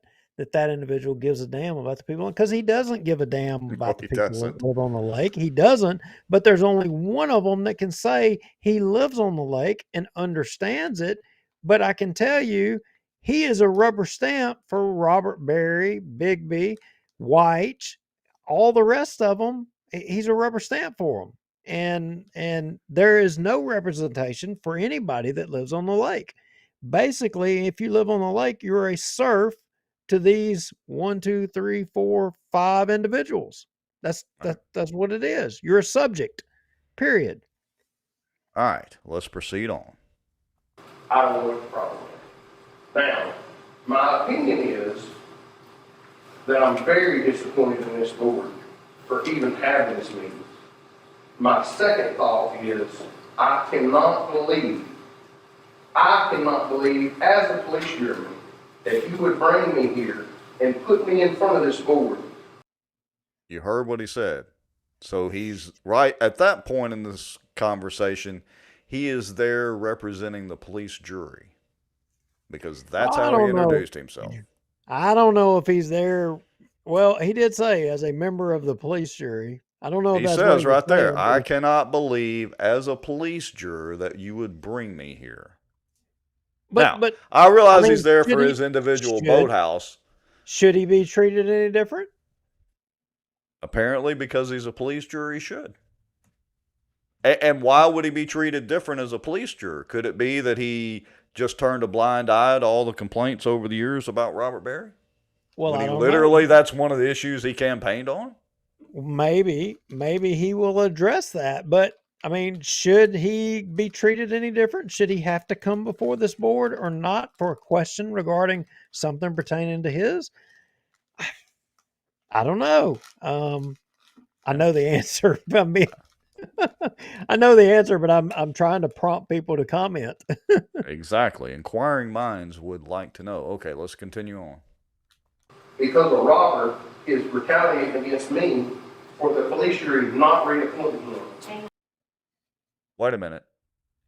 Did they actually, in an open meeting somewhere, decide that they're What? not going to reappoint him? I heard that word retaliating earlier from somebody. Could you play that again, Rex? I think we should play that part again and let folks listen close. If y'all are sitting in the back, turn your TV down or whatever you're listening to, turn it down and listen close right here to this comment. The one Philip just made? Yep. All right, I'm going to back us up a few seconds, so here we go. My second thought is, I cannot believe as a police juryman that you would bring me here and put me in front of this board because a robber is retaliating against me. Retaliating against me. You've got a police juryman sitting here at the Cypress district accusing the Cypress district executive director and a board member of retaliating against him for, you know, him not going along with reappointing him to the board out there at the Cypress district. And he's doing it in an open meeting, absolutely on the record. Keep going. All right, here we go. For the police jury not reappointing him. For the Supreme Court to rule he is in violation. This jury, my jury that I'm on, has stood beside Robert 3 court cases and listened to all these people in my district. All right, I want to hold it right there. Philip, you can't have it both ways, buddy. You have said on more than one occasion, including at a Friends of Cypress Black Bayou, or Friends of Black Bayou meeting, whatever, you said it that you only had half a dozen people or whatever the number was complain. You said it during the recent meeting with Renee and David Hall and with Doug Rimmer there. You said, oh, you hadn't had that many complain. Now, the truth is, when you and I were driving around talking about your campaign, we discussed this extensively. But you need to get your story straight, Philip. Did you have to listen to people or not? Well, what I'm going to tell you is I mean, Philip may be right. I'm going to play devil's advocate. Philip may be right. He may not have been hearing but from just a half a dozen, because I can tell you, after the first conversation I had with Philip regarding the Cypress district, I realized it was a wasted cause and even expending air from my lungs to talk to him about it, because he was a rubber stamp for Robert Berry. It wasn't nothing going to change. You do realize we have written proof that there were more complaints about that was literally handed to Philip. Oh, without a doubt. But Okay. but here I again, mean, here again, here is the thing. Here is the thing, and it goes back to the police jury playbook. It's you always blame somebody else, and Philip just said part of the playbook. The playbook. We have stood behind you through 3 lawsuits, and they're throwing the towel in. The Supreme Court has done put their foot down, and they told basically, I remember at the little church in Benton, Philip saying, "Y'all don't know what you're talking about." Philip Hall saying, not Philip Hall, Philip saying, "Y'all don't know what you're talking about." Well, guess what? Apparently, we do know what we're talking about, because the Supreme Court agreed with us and said he's dual office holding. Well, Not it's not not the 26 politically. JDC, not the police jury, none of them jackwagons would stand with us. But now, when it arrives on somebody's front doorstep, oh, Well, we're gonna stand with you. it's no longer politically expedient for Philip to stand with his old pal Robert Barry and that board.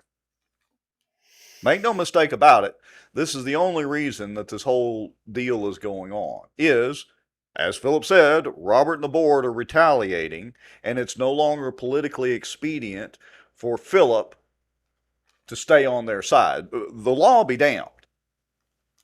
Remember, Yeah, Patrick Jackson famously asked, "We're going to have to see if the Attorney General is correct. Not if Robert Barry and the board is following the law. If the Attorney General is correct." yeah, we're gonna see if the attorney general is correct. And oh, by the way, Patrick, that's gonna be your next governor.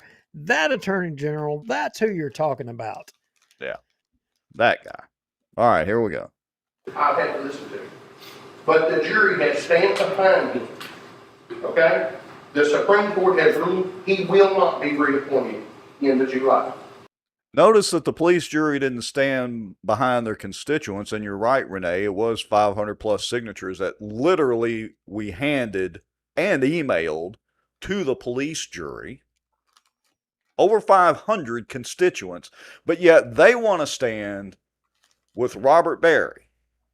Why? And so that's the big question in all this. Why? Now, Duke, you and I kind of know why, and we've alluded to that on the show several times. But that's the question for you folks in the comments.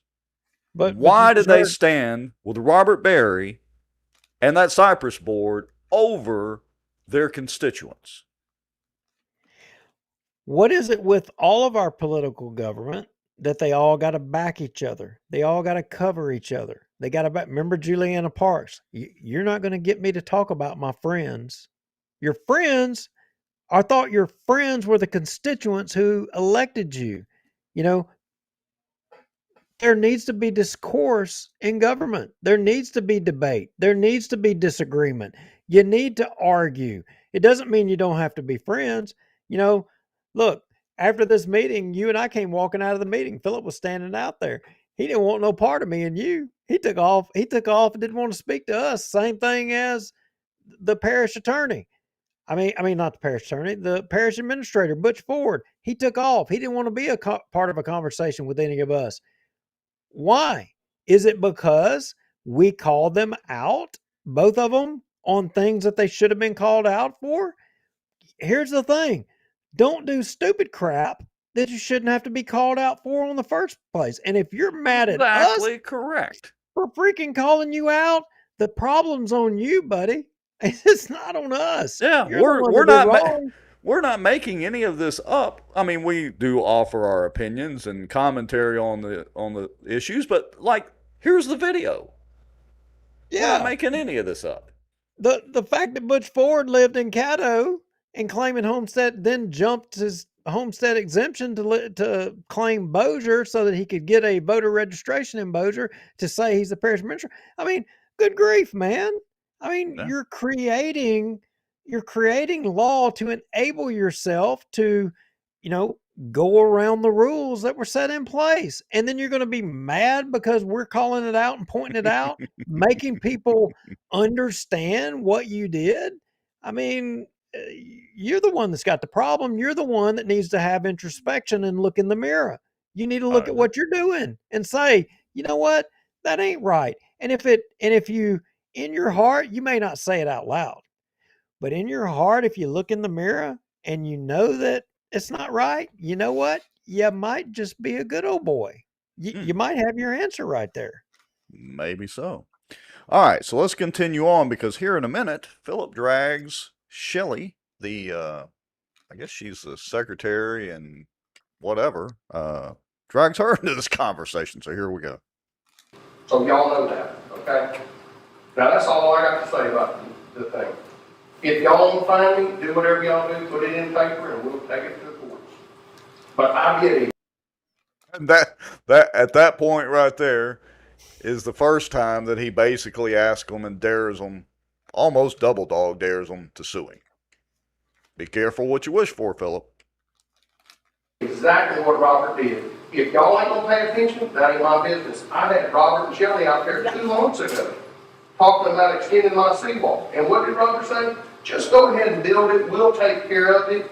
It's fine. No, Robert, I'll pay another permit because I don't want to be accused of something that I did wrong.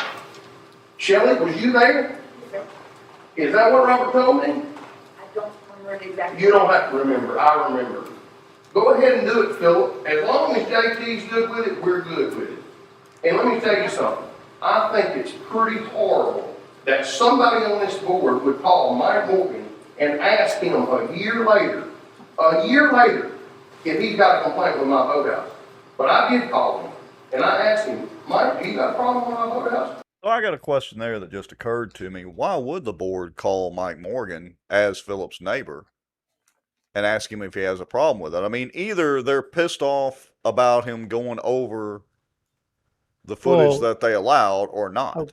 okay, well, Rex, as you know, we got a set of rules out here. You got to have rules. If you don't have rules, the animals rule. So we got a set of rules out here. Now, this rule is not in black and white and written nowhere, but it's a rule. If your neighbors, if one of them has a problem with it, you can't do it. Now it's not Oh, written nowhere, oh, but sorry. but I should have we got read the unwritten rule. you should have I Okay. mean, and you need to refer to Robert Berry to get that unwritten rule, and see that would Okay. be the failure in Okay. your thing, My your logic. apologies. I should have read the unwritten rule. Exactly. All right. No, Moving sir, on. I've never had a problem with your boathouse. I asked a question a year ago why it was so far out. Mr. Berry explained to me there was a 48-inch gas line, and that's where it needed to be. And I answered the phone, and I ended the phone call with, "Thank you, sir, I appreciate it." Now, that's the way he answered my service. And he said he'd be glad to write an email to any one of y'all.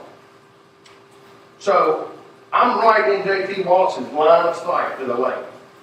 But JT, he don't have a problem with it because you know what? There's a 48-inch gas main there. Now, if y'all are gonna call me here and do this, I'm ashamed that y'all are on this board, just to be honest with you. I really am. Walt, I just don't understand how y'all can justify staying behind Robert after the Supreme Court has ruled he's in violation.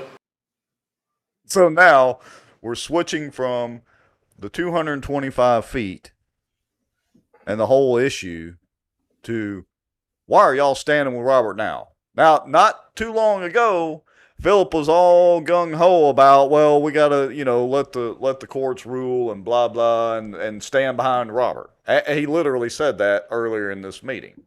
Look, it's probably because some friends of Walt got free, RV or cabin tickets or spots or free boat stickers or something like. I mean, look, you just don't know the power of free cabins, free RV spots, or free boat stickers. You just don't know. And Well, the if it was some of Walt's friends, that may not be so bad. Now, of course, hypothetically speaking, if it were some elected officials or elected judges or anything like that, hypothetically speaking, that would be a real issue. That's like an ethics violation, isn't it? Isn't that against Well, the I law?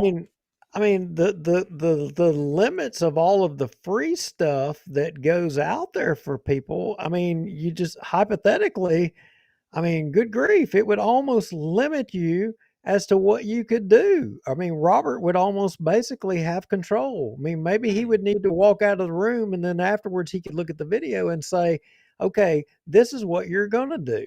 Hmm. After I seen all of this, this is what you're going to Could do. that be the reason that the police jury and other elected officials have stood behind Robert Berry through 3 court cases when the law is in black and white and crystal clear?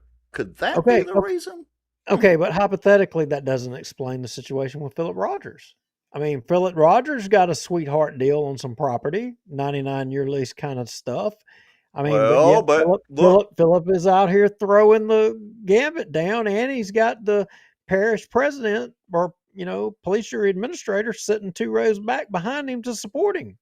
Well, look, normally I don't defend Philip Rogers these days, but I will share one of the conversations that, and I've shared it before on the show, that Philip and I had driving around for his campaign videos and all that. Was he told me straight up, he said, look, you're probably going to hear about the 99-year lease that I got and the sweetheart deal and all that. That property is not valuable except making sure that it drains properly and all that into the lake.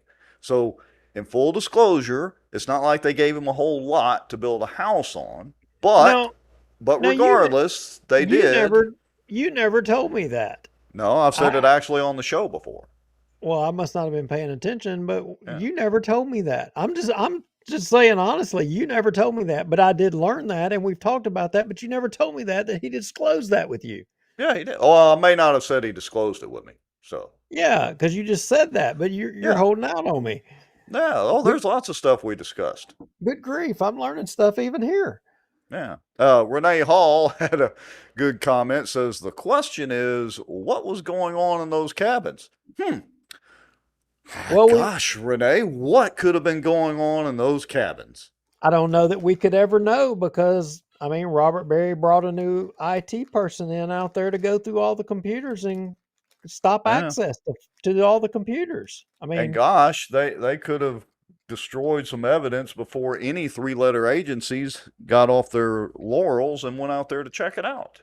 but I'm sure Gary White and Walt Bigby are well informed on all of that. They probably are very knowledgeable, and so everybody that got all those free cabins and boat stickers, y'all got nothing to worry about. You can trust that everything was is good as gold. So I mean, if you're a judge or if you're a law enforcement person or you're a public servant in any way and you got one of those freebies, you're all good. You ain't got to worry about nothing.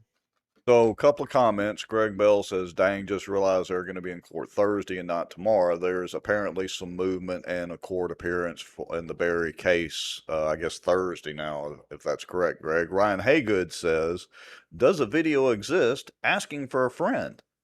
Well, at this point, we can say we don't know if the video exists anymore. Well, I do know of one video that exists. Well, yeah, the video of the backhoe. I mean, you literally shot the video and I we showed it literally on the shot, show. yeah, I literally shot that video, but yeah, Well, let's leave it at that.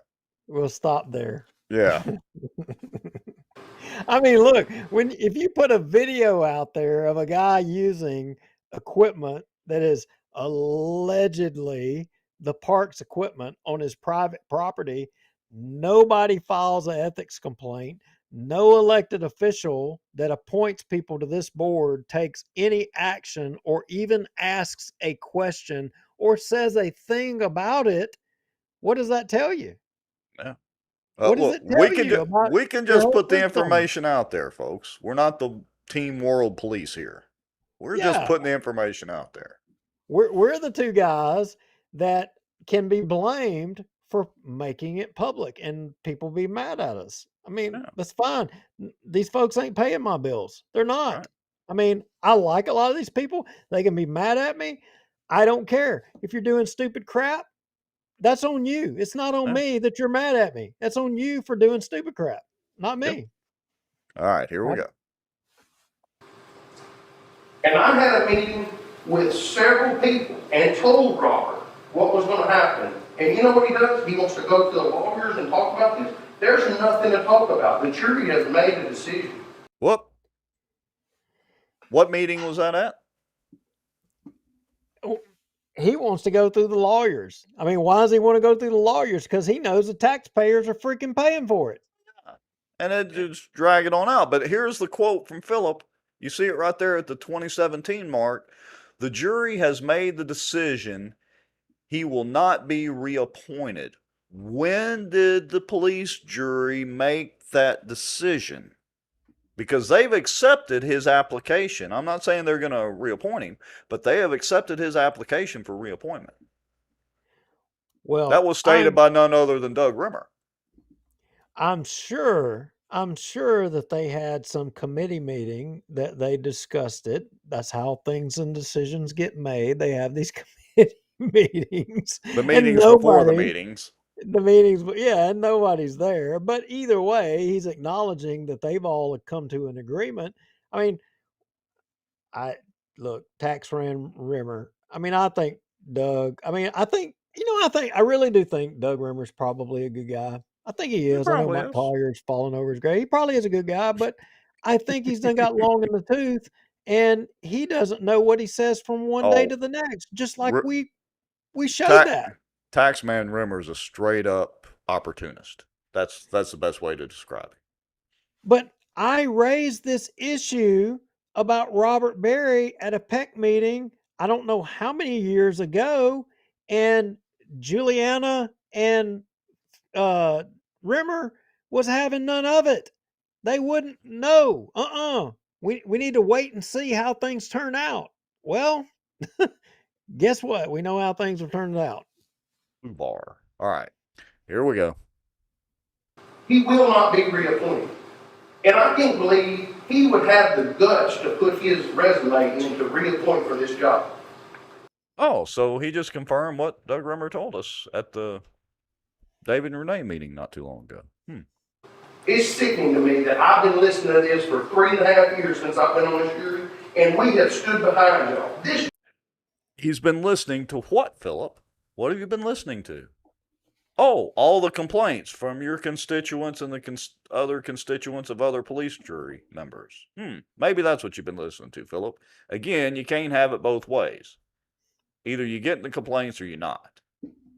So for 3.5 years, have we been? I don't know. How long have we done this show? I mean, but I know since we've done this It's year show, 3. Yeah. we've railed against the Cypress district. I mean, are we being justified as being right? Can we Hmm. assume that? Good point. 150 something shows into it. All right, here we go. jury has. And this is what y'all pulled for retaliation. Talk about your boat. Quid pro quo? Is that Oh, what they're supposed to do, Philip? did you hear White? Let's talk about your. He's done had enough. Gary White is ready to put the hammer on Philip Rogers. Yeah. All right, here we go. Let's talk about it, Walt. Let's talk about it. Let's talk about it. No. Didn't we give you the approval for 135? You gave me approval, but your man was on the water when we drilled the first pilot. Does he not have no authority? Then you are not sending him out there. Exactly. I You hear me? attest to that. It's all white. And let me tell you something. Since this has happened, hold on. I'm not getting upset. I'm telling y'all, since this has happened, all these people in here can't get nothing done on this lake. Now tell me why that is. Tell me why y'all are letting this happen. No, let them Huh? talk. It is the place. They need to hear it. You need to hear this, Walt, and you need to stand. Rodney over there trying to calm Philip They down some. they need to hear it. I mean, I look. I got to tell you, Philip was making me a believer in Philip Rogers because he is showing passion. It was coming Right. from his heart. Whether I don't care whether it's because it's going to cost him money or not. I don't care. I appreciate the passion that he was showing right there. Oh, I You know, agree. yeah. Let's talk about it. Let's talk about it, White. Right Let's talk here in the about it open meeting. right now. Right now. You need to hear it, Walt. I mean, he was speaking from the heart. That was passion. Oh yeah, he was That fired up. There's no doubt. that's what that moment right there. That's what it's about. That for a politician, that's what it should be about. You should be able and be willing. Let's have it out. Let's lay it on the line. Let's freaking do it. And I got to say, hat tip to him there. He's putting it Yeah. out there. I wish more of our Look, politicians would lay it on the line, but not when they got their back against the wall. look, I've been giving Philip a hard time for a long time on this show, but I agree with you, Duke, 100%. And look, on balance in this whole ordeal, I'm actually on Philip's side because I know the scenario that happened. The board agreed to whatever length. Robert Berry went out there, basically told him it was going to be okay, go ahead and do it, blah, blah, blah, blah, blah. And then the Supreme Court ruling happened, all that, and Robert Berry starts sticking the knife in his back. That's basically what happened. So I agree with you that although Philip went much longer than the board had officially approved, unofficially, it was approved. But stop the presses. This is not a new revelation. Robert Berry has been leveraging the office and the position for years now. And you're going to tell me that Walt Bigby, Gary White, and Mr. Fowler, they didn't know? They haven't They, condoned it? They haven't enabled it? They haven't, promoted it?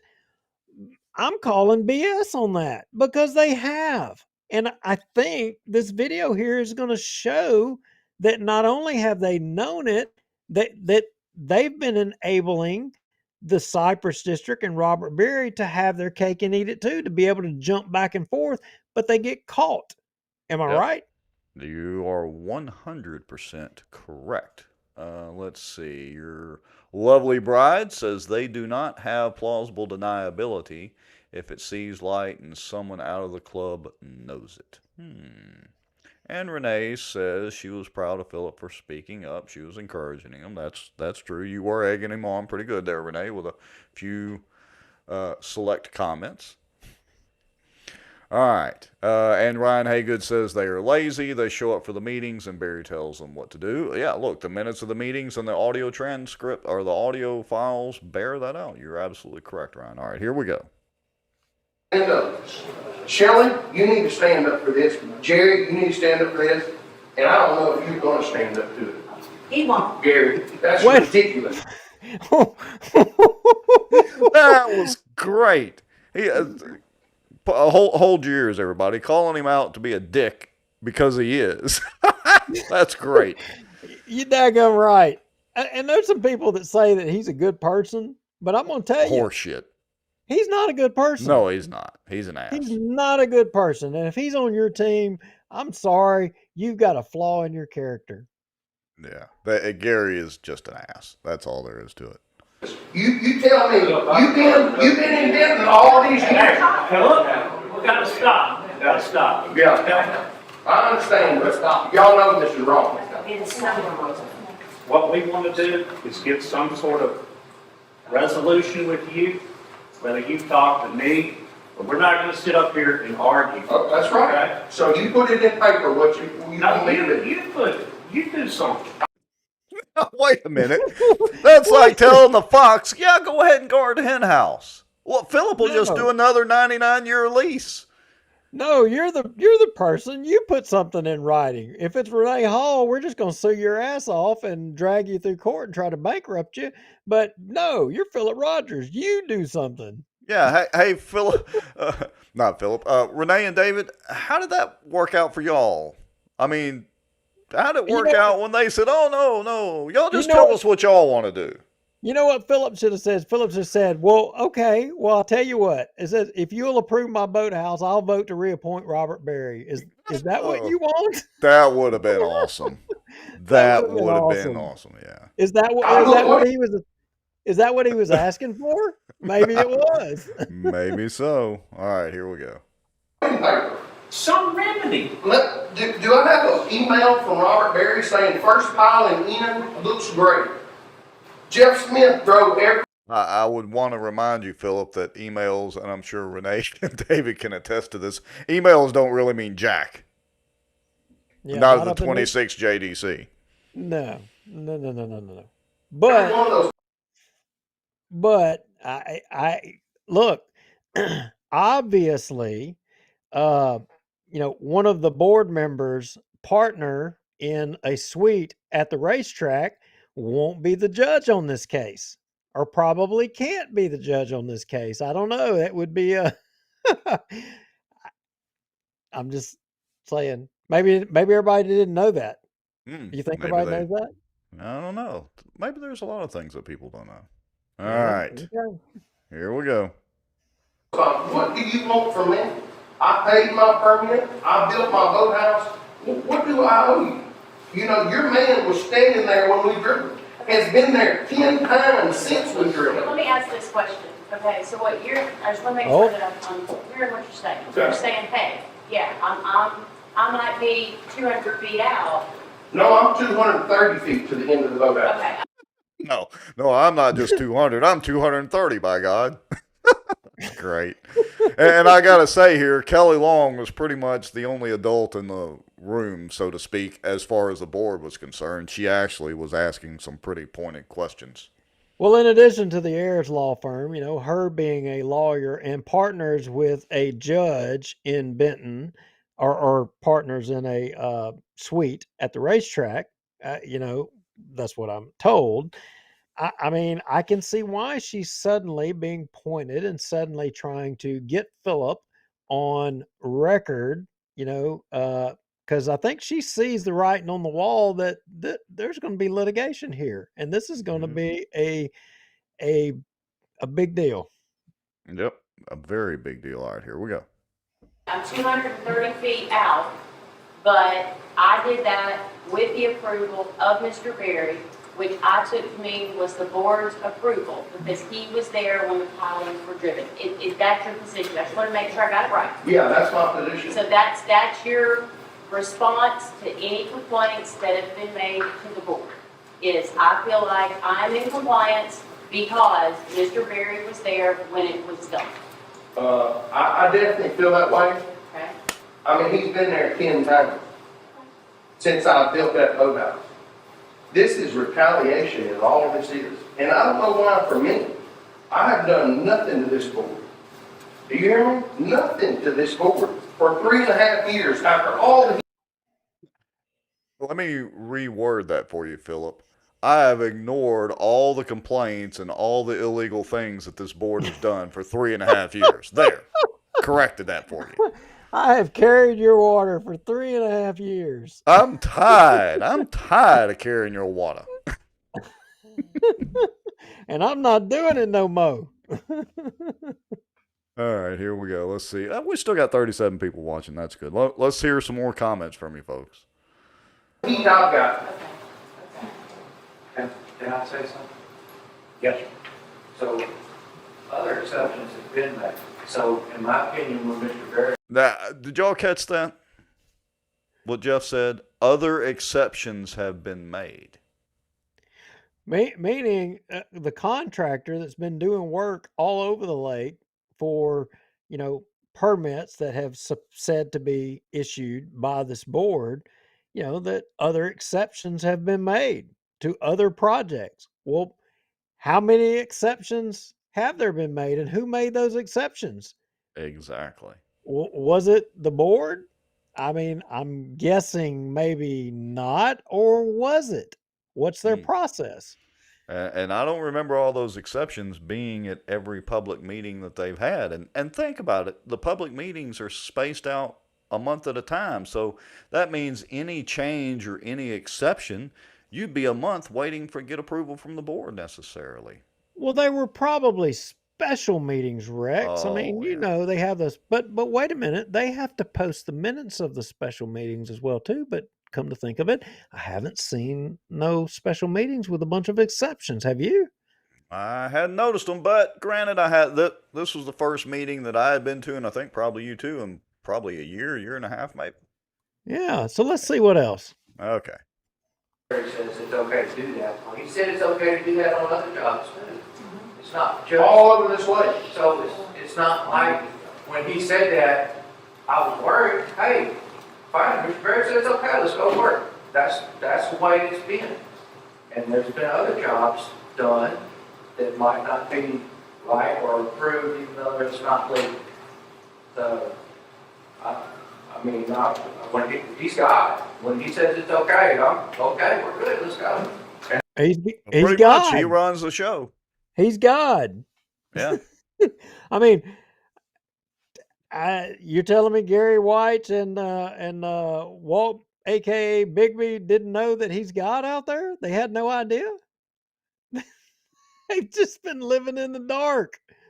He he's been too busy worrying about that damn statue over there on the Walter O. Bigby carriageway. I should have walked out there while the camera was running to see if Barry was sitting outside or where he slithered off to. He was probably down there checking the eagle's nest to make sure that nobody was invading the privacy of the eagles or something. Yeah, something. Okay, so Keep rolling. yeah, let me roll some more. And that's the way it's been until he apparently got upset. And why he's mad at me, I don't know. I just do what I'm here to make money. Now, Jeff, we don't have to name names, but how many boathouses have you worked on without permits that Barry said it was okay to do? Whoa. You can just say yes or no, you have. Don't answer that. Yeah, don't answer that. Don't answer in a public meeting. Don't. Yeah. No, we don't want to talk about nothing that would, Incriminate us anymore. enlighten the public. Wow. Lots of good little nuggets in this. All right, here we go. Keep going. Okay. Do we have any more questions for Mr. Rogers? Well, all I know is I voted on to approve 135 feet. Well, you didn't read the plans then, they're 160. Did you hear that? That's great. I voted for 135 feet. Well, the plans say 160. I mean, obviously that board member is not awake, and he was The promptly blind leading the corrected. blind. Yeah, says, well, I voted to approve 135 feet. Well, you didn't read the plans because they were 160 foot. Wow. All right, here we go. Go ahead. What was the date that this happened with the pilot? June 9th was the first piling drilled. 20, and this is the day that that happened, was when the first piling was drilled, is when your position is, he gave us verbal permission to move forward. She's setting him up for a lawsuit right here. That's what she's trying to do. Well, June 9th of we worked for 2022. We worked for a week to drive that piling because you can't drive it when the wind's blowing, you can't do this. Okay. There's a gas company that's involved because we have to make sure they're there when they drive that that piling. Wait a minute. I just thought about something. Maybe she will use our video for discovery. What do you think? Ooh. Well, And hey. and if she uses our video for discovery, that means she would have to use our allegations that we made earlier about free cabins, free boat stickers, and all the other things that have allegedly went on at the park out there, and that could be brought into discovery, right? Well, it depends on how good the lawyering is for that suit and the Robert Berry suit. Wouldn't that be interesting? Well, it would be interesting, and since she would probably, I would think her and the heirs would say, you know what, we probably wouldn't use that video because if we did, that would enable those guys and Discovery. So we'll just use the audio, but Philip Rogers probably could use the video, couldn't he? He said, well, I don't like that copy of your audio. In fact, I says, I'll do you one better. There was video actually of the meeting that has better audio than what you have, if they have audio. Mm-hmm. Good And point then- there, Mr. Lowry. And then discovery could take place. Philip, hint. Yes, yes. Oh, and your wife brought up another good point. That would get Jeff in trouble. Philip didn't do Jeff no favors in this meeting. Let's just put it that way. But I will say, after Philip did get Alex Wozella, I'm assuming that's her name, to enforce her to read the contractor's law, I think exonerated Jeff of the claim or whatever, that there could be something that he done wrong, not knowingly. I can tell you, Jeff Smith is the hardest working freaking guy I know. I mean, Oh, yeah. and some people say I work hard, but I can tell you, I can't hold a candle to this guy. He put me on one of the hardest working jobs I ever did, hauling sod, and I'll never forgive him for it. Years ago, hurt my back. But I mean, Philip hands her hat to her here in a little bit, and I don't know if how far along you got, and you got that queued up, but let's play it. Here we go. Let's continue on for a second, and I'll look for that part. So it's not over their gas main.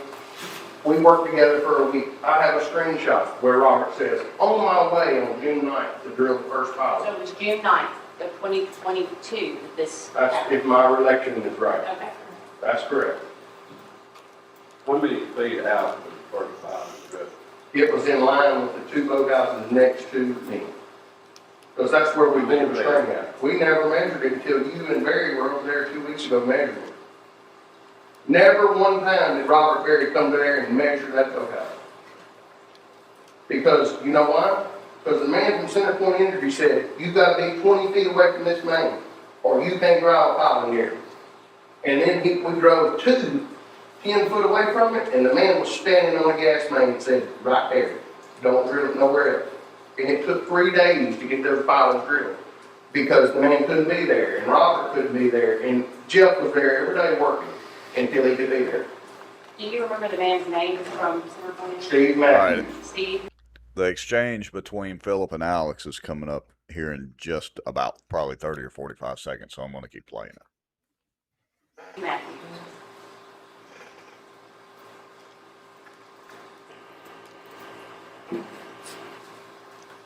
Awkward silence.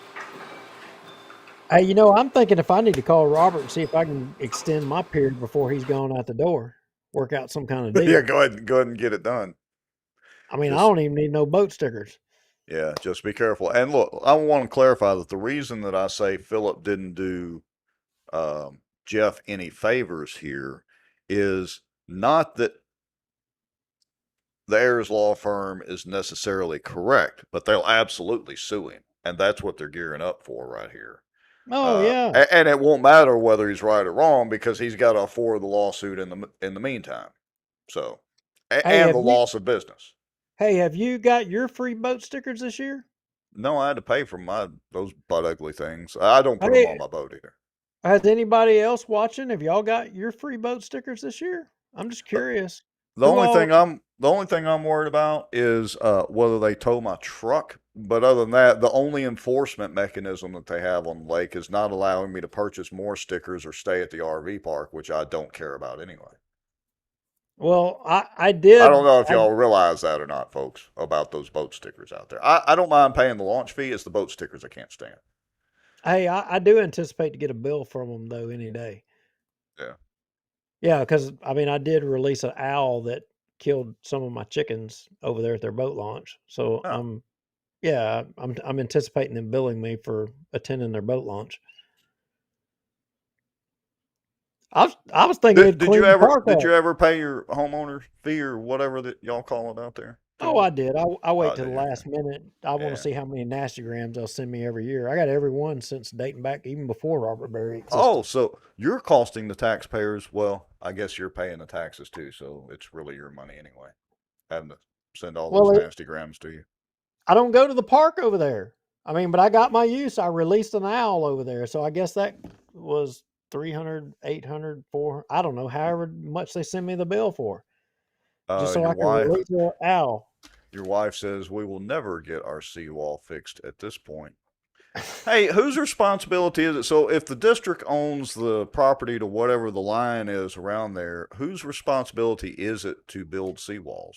Now that's an interesting point because just thought of that. as you know, they have contracted a surveyor to come around the lakes and determine what the line is on all the lakes again. So in all actuality, where your property line is could potentially have changed. I think we should send a public information request out for the survey. I think Coil Engineering was contracted to do it. I think we should send a public information request and get the survey. Yeah, I mean, because arguably, if that's district property, they should be responsible for, containing the erosion and seawalls and all that. I mean, I'm no lawyer and I don't know, how that falls under the law. Here in just a minute, somebody at this meeting starts talking about the erosion and the fact that this board is saying that as the land that they're limiting people building seawalls and constructing because as they have erosion where the new water line gets, the Cypress district is gaining property. Yeah. That was I can't remember the exact words. It wasn't exactly those words, but that's what the gentleman was talking about. And it didn't really get into that discussion, but that's a big issue. So for everyone who owns property on Cypress or Black Bayou, as your land is eroding from the wakeboard boats and all of that, the Cypress district not enabling you to work on your seawalls and retain and improve your property and keep it up, they're enabling themselves to have a land grab, basically, is what Well, the but way I understood it. yeah, and that's kind of my question is whose property technically is that? Well, they call it the meander line or whatever. Well, yeah, I mean, I know like the meander line you have on Bistano or whatever, and I know that there's a line or a I've heard the term feline or whatever, and I don't understand all the terminology, but what this individual was talking about was that the wakeboard boats now that you're having more erosion Right. and he's losing land, but yet he can't build his seawall up and build or make an improvement back to his land or build it back up. And the Cypress district was limiting that and therefore is gaining more property. Interesting points. All right, let's continue on. All right, any other questions? Well, yeah, there's a question. I'm a contractor on this lake. Am I not? Phil's like, we ain't done yet. I was approved and I wasn't approved and I am approved, so am I approved today to be on this lake? I don't know, Philip, about the contractor issue. If you'll give me some Wha- time to what? figure it out. Wait a minute. They Yeah. issue the permits. If he don't know, well, who the hell knows? I know. What the hell? Oh, it might be because Robert Barry's under the table issuing permits and whatever he's Well, doing. I don't know. well, maybe they need to call Robert Barry in there to answer the question, since Robert Yeah. is who makes those decisions. He Because should have obviously, temporarily unrecused himself to come back in and address that question. What parliamentary procedure is there for that? so I mean, you got everybody but Robert Barry there, and nobody knows the answer. So is Robert Barry the only person that knows the answer to that question? Hmm. Obviously, Robert Barry's in charge. Hmm. Okay, move along. Tomorrow, I'll answer you. Well, I may be able to Here we shed go. some light on that. There is a state law that requires anything over 7,500. No, $75,000. It's 7,500, and you have to have between 7,500 and 75,000, I believe is what they call a home renovation A permit. permit of some sort. And then anything over 75,000 is, has to have a residential permit. Well, I have that. Right, I believe maybe that was the issue with them. With Mr. Smith, but he doesn't have to have a building license to build on this lake. If this homeowner hires him, he can have a permit for $75,000 to do work in the state of Louisiana. You understand that? That's the way that works. I believe we still would have to have, No license, I think it's a home renovation, permit but it's through the, per job. You sign up for a permit. It was like Philip. It was like Philip. They were trying to say a sentence together. It's like, okay, I'm going to say a word, then I'm going to say a word, then I'm going to say a word, then I'm going to say a word. They should have just said it all together. Yeah, they should have. But I commend Philip. He was going. I love it. I love it when I see a non-lawyer going at it with a lawyer. I'm sorry, lawyers. Y'all bring it on yourself. But I especially enjoyed this moment. I really did. All right, here we go. it's not a full license, it's not a residential license, but from what I understand. It's a permit per job. But I'm not gonna tell you your job, but that is my job, because I am a building contractor. And that's the state license. You have to have a $75,000 permit from the homeowner to work on his property. Now, that's up to y'all, that's y'all. But I don't understand how a man could work on this lake for 5 years and then all of a sudden he can't put a motor on a boat lift? I'm not talking about from the myself, I'm talking about from the state license. The homeowner pulls that permit. They have to be licensed with No, the they state. Do you have something you can show us? Yes, sir, the statute's right here. Yeah. It is revised statute 37:2161. And that says what? Any person who, well, so it's different Go whether ahead. it's commercial or residential. Yeah, it's residential, go ahead. Any person who performs, attempts to perform, or submits a price bid or offer to perform work in construction management and the scope of authority and responsibility include supervision, oversight, direction, or in any manner assumes charge of the construction services provided to an owner by a contractor or contractor in which the value of the construction is inactive. So the first one is, if it's in excess of $50,000 for a commercial construction project, shall possess a license from the board in the major classification applicable to the type of work being performed. Number two, in excess of $75,000 for a residential construction project, shall possess a license from the board in the classification of residential construction. And then in excess of $7,500 for a home improvement project, shall possess a license from the board in the classification of home improvement construction. Well, that is a permit that you call down and they give you a permit to do that $75,000 work. I think that's the only thing that's required, is whatever is required with the state licensing. So I'm going to stop there for a second. So, you know, I'm certainly no contractor nor a lawyer, but what does it cost or what does it entail to get a license from the board? And not referring to the Cypress board, I guess the state licensing board. Does It's a anybody know matter that? of it's a matter of going down there and taking a test and paying your yearly fee. Okay. It's not that hard. I don't even remember the monetary figure, but I can't remember it being over a couple of $100 at most. Right. And I don't think it was ever clarified in here whether Jeff has that or not.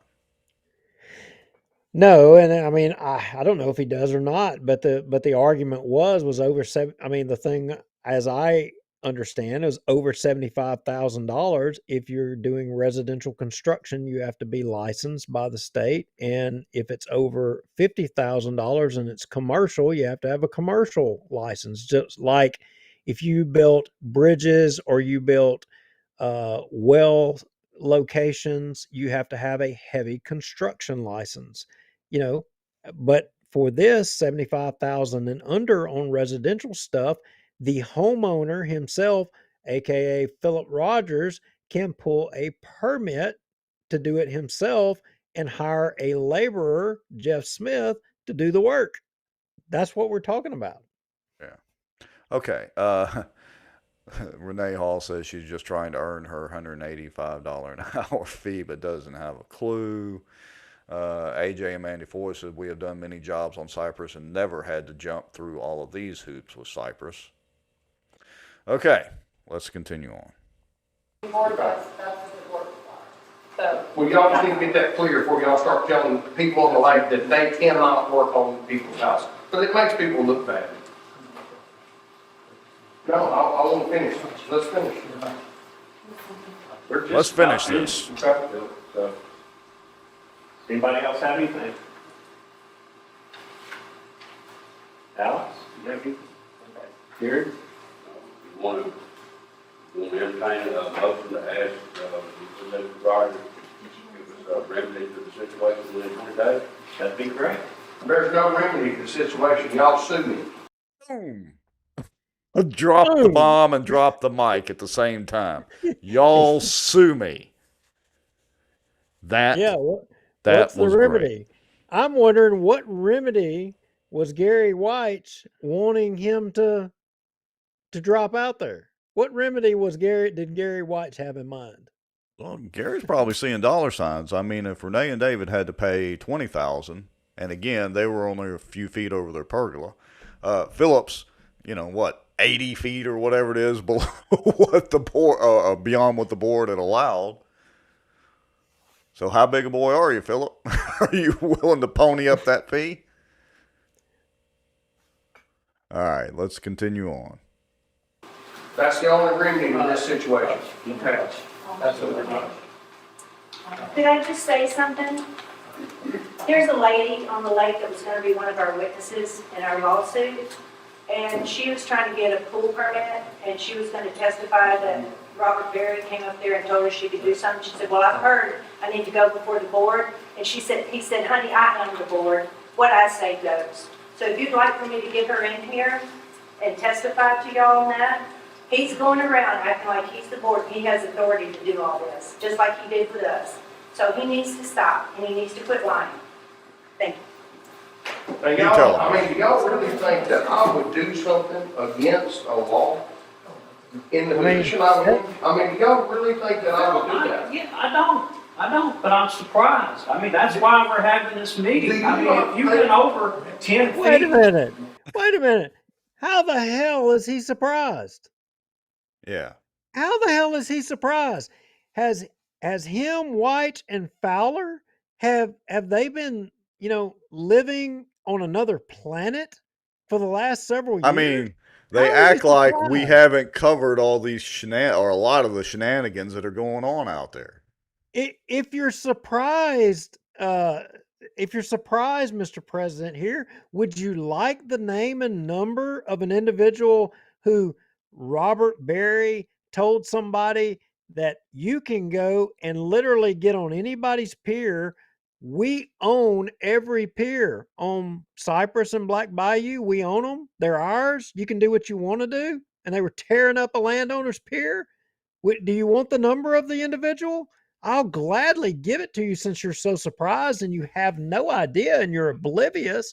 Or maybe you want the names of free boat stickers, or maybe you want the names of free cabins. Would that surprise you? I'm thinking it wouldn't surprise you. Just how surprised are you? Huh. Maybe we should find out. Maybe so. Here we go. whatever, but this is 225 feet. You say 230. Do you I mean, no one measured the pier, no one went out there. Not one person but Robert Perry. And Shelley went out there 2 months ago when I asked her for to extend my seawall. Wait a minute, I have another question. Right. If the plans for 160 feet, but it actually went 230, then that means that you would have had more supplies, more cost, right? Yeah. And at that point, when you noted the significant increase in the supplies or cost, at that point, did it occur, hey, wait a minute, I'm going out past and beyond the permit? I wasn't concerned with how much the boathouse cost. I wanted to go out. I wasn't concerned with how much the boathouse costs. He doesn't care if it's a $5,000 fee, folks. But he's starting to care now that he might be facing a fine in the high 5 or 6 figure dollar range. Well, that, in my opinion, was not the thing to say, but oh well, it's said now. Yeah, it said, and again, the only adult lawyer in the room there, apparently Kelly Long, is asking the right questions from the board's litigation perspective. All right, here we go. I'm sorry, I'm not long on Miss Long. I'm not saying I like her. I'm just saying she's at least asking the correct questions from the board's perspective to set Philip up.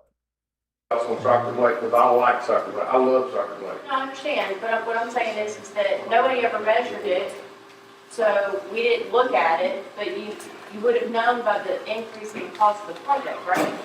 What do you mean? I would have known. Robert knew. I mean, Robert was there. Robert made the decision to go from boathouse to boathouse in full string. Is that true, Jeff? I mean, I didn't make that decision. And the Steve Matthews guy was there that day as well? The day the string was pulled? Yes. No, he was there the day the piling was drove, so we didn't drive it through the gas main. At 160 feet, there's a gas main, so you can't put 40 pilings over the top of it. 2021.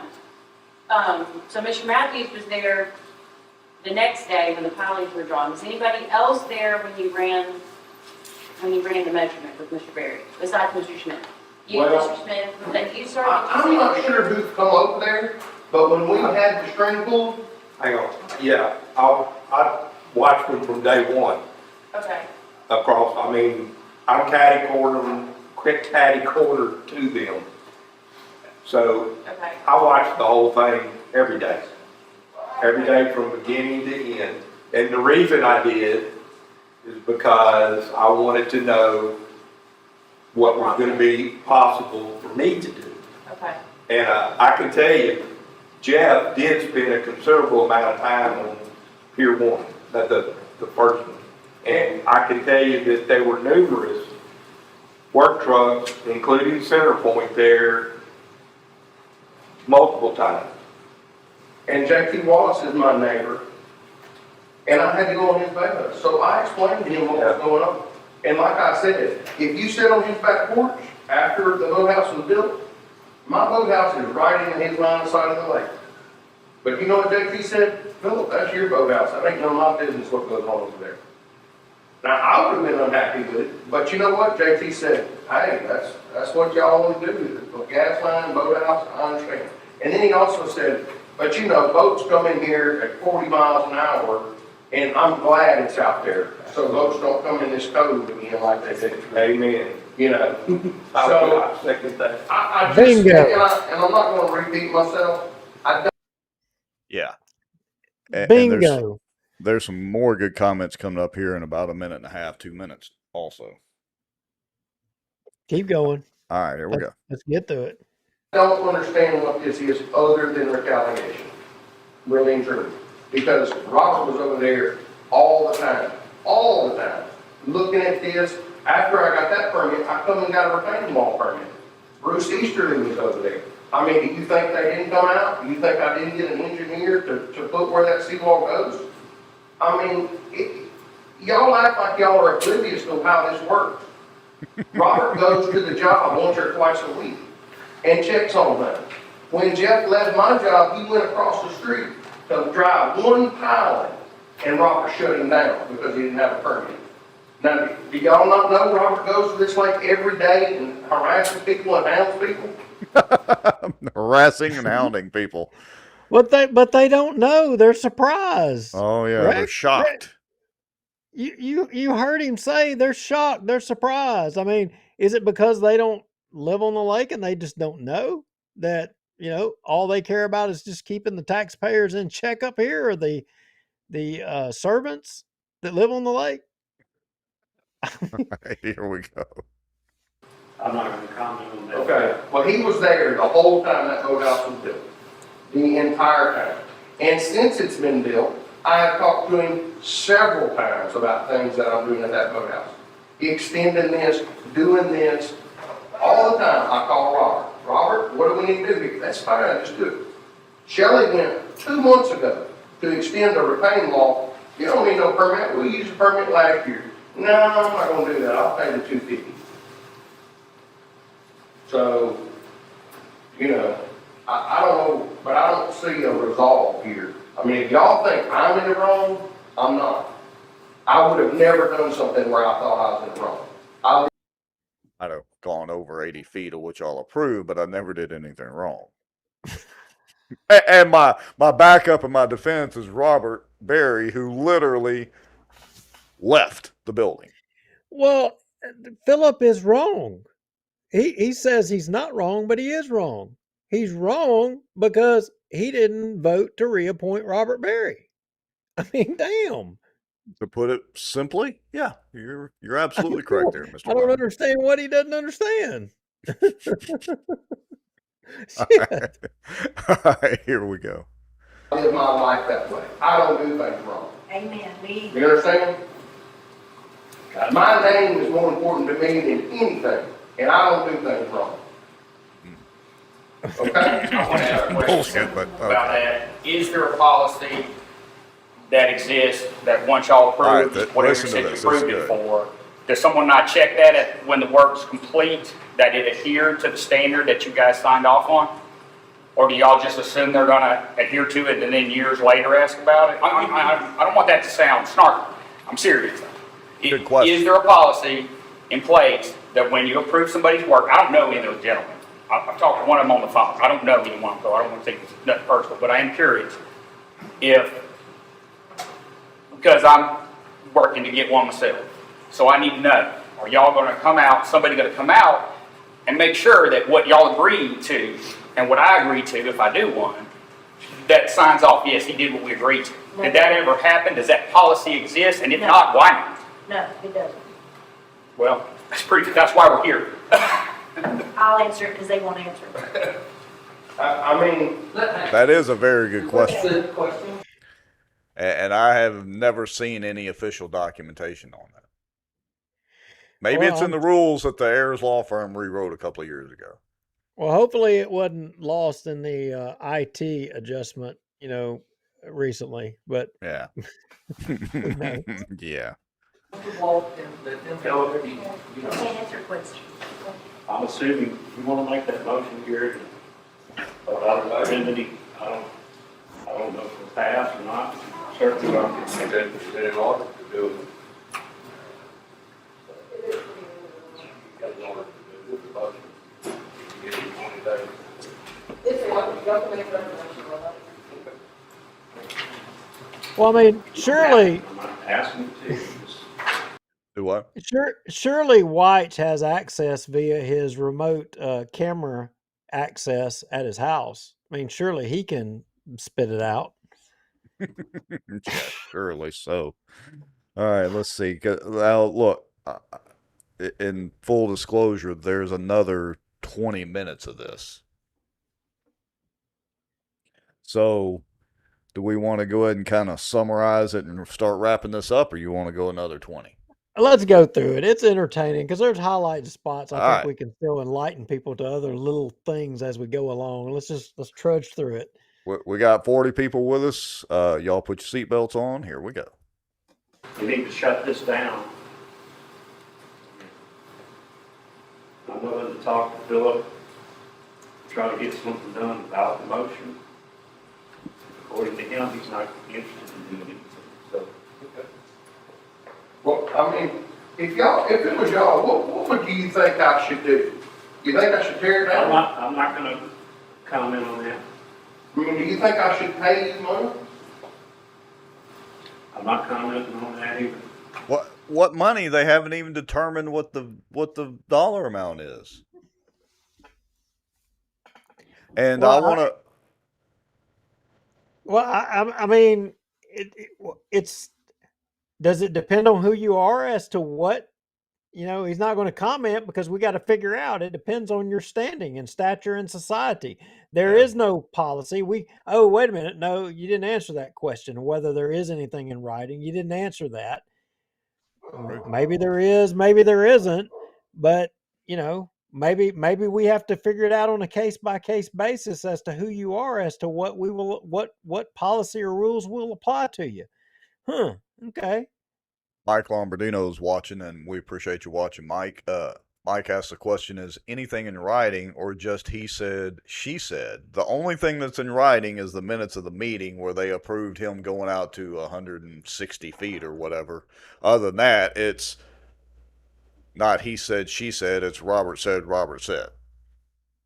Pretty And much. then, yeah, AJ94 said this board needs to be dismantled and staffed appropriately. No kidding. And Greg Bell says, is the sheriff deputy in the room getting paid to be there by the district, or is this his normal beat, knowing there is a good chance he could get some action?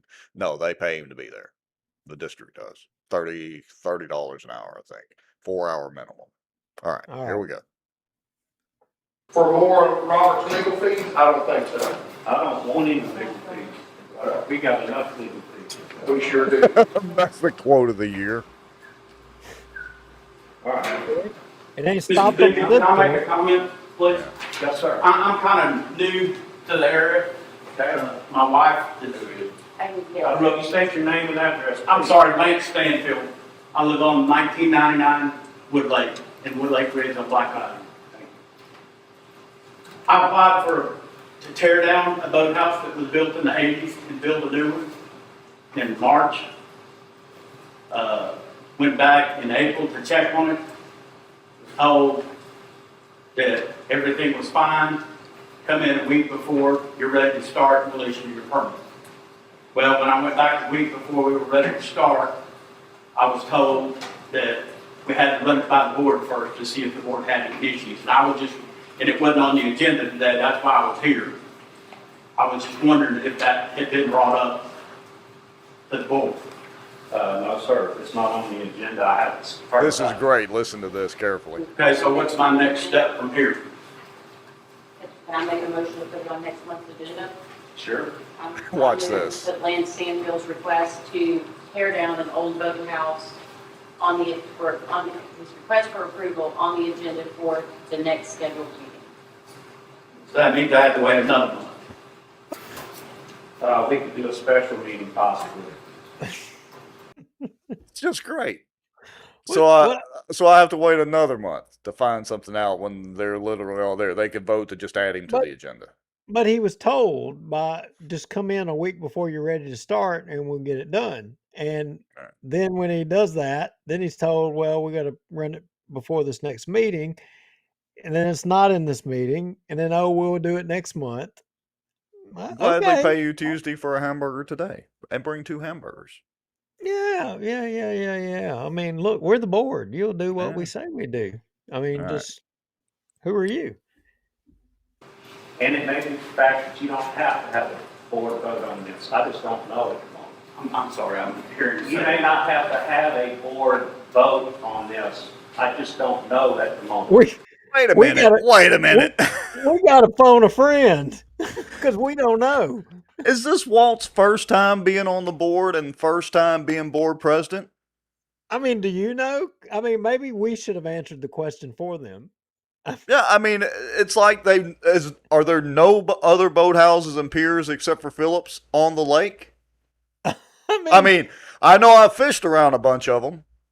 So Walt said, "No, I don't know what we got to do. I just don't know." if they don't know, who does know? this is Maybe they should have asked Alex at the Ayers Law Firm. That's what they should have. They should maybe have they said, should have asked Alex. Okay, maybe Alex will offer some commentary here in just a second. So you have to have a board vote to tear down something? I'm not sure what. Oh, look at there. About it either, so I'm Is not this, sure. is this the plan that you just got today? I don't think so. I think they. Was she smoking crack today, or is she high off of smoking pot?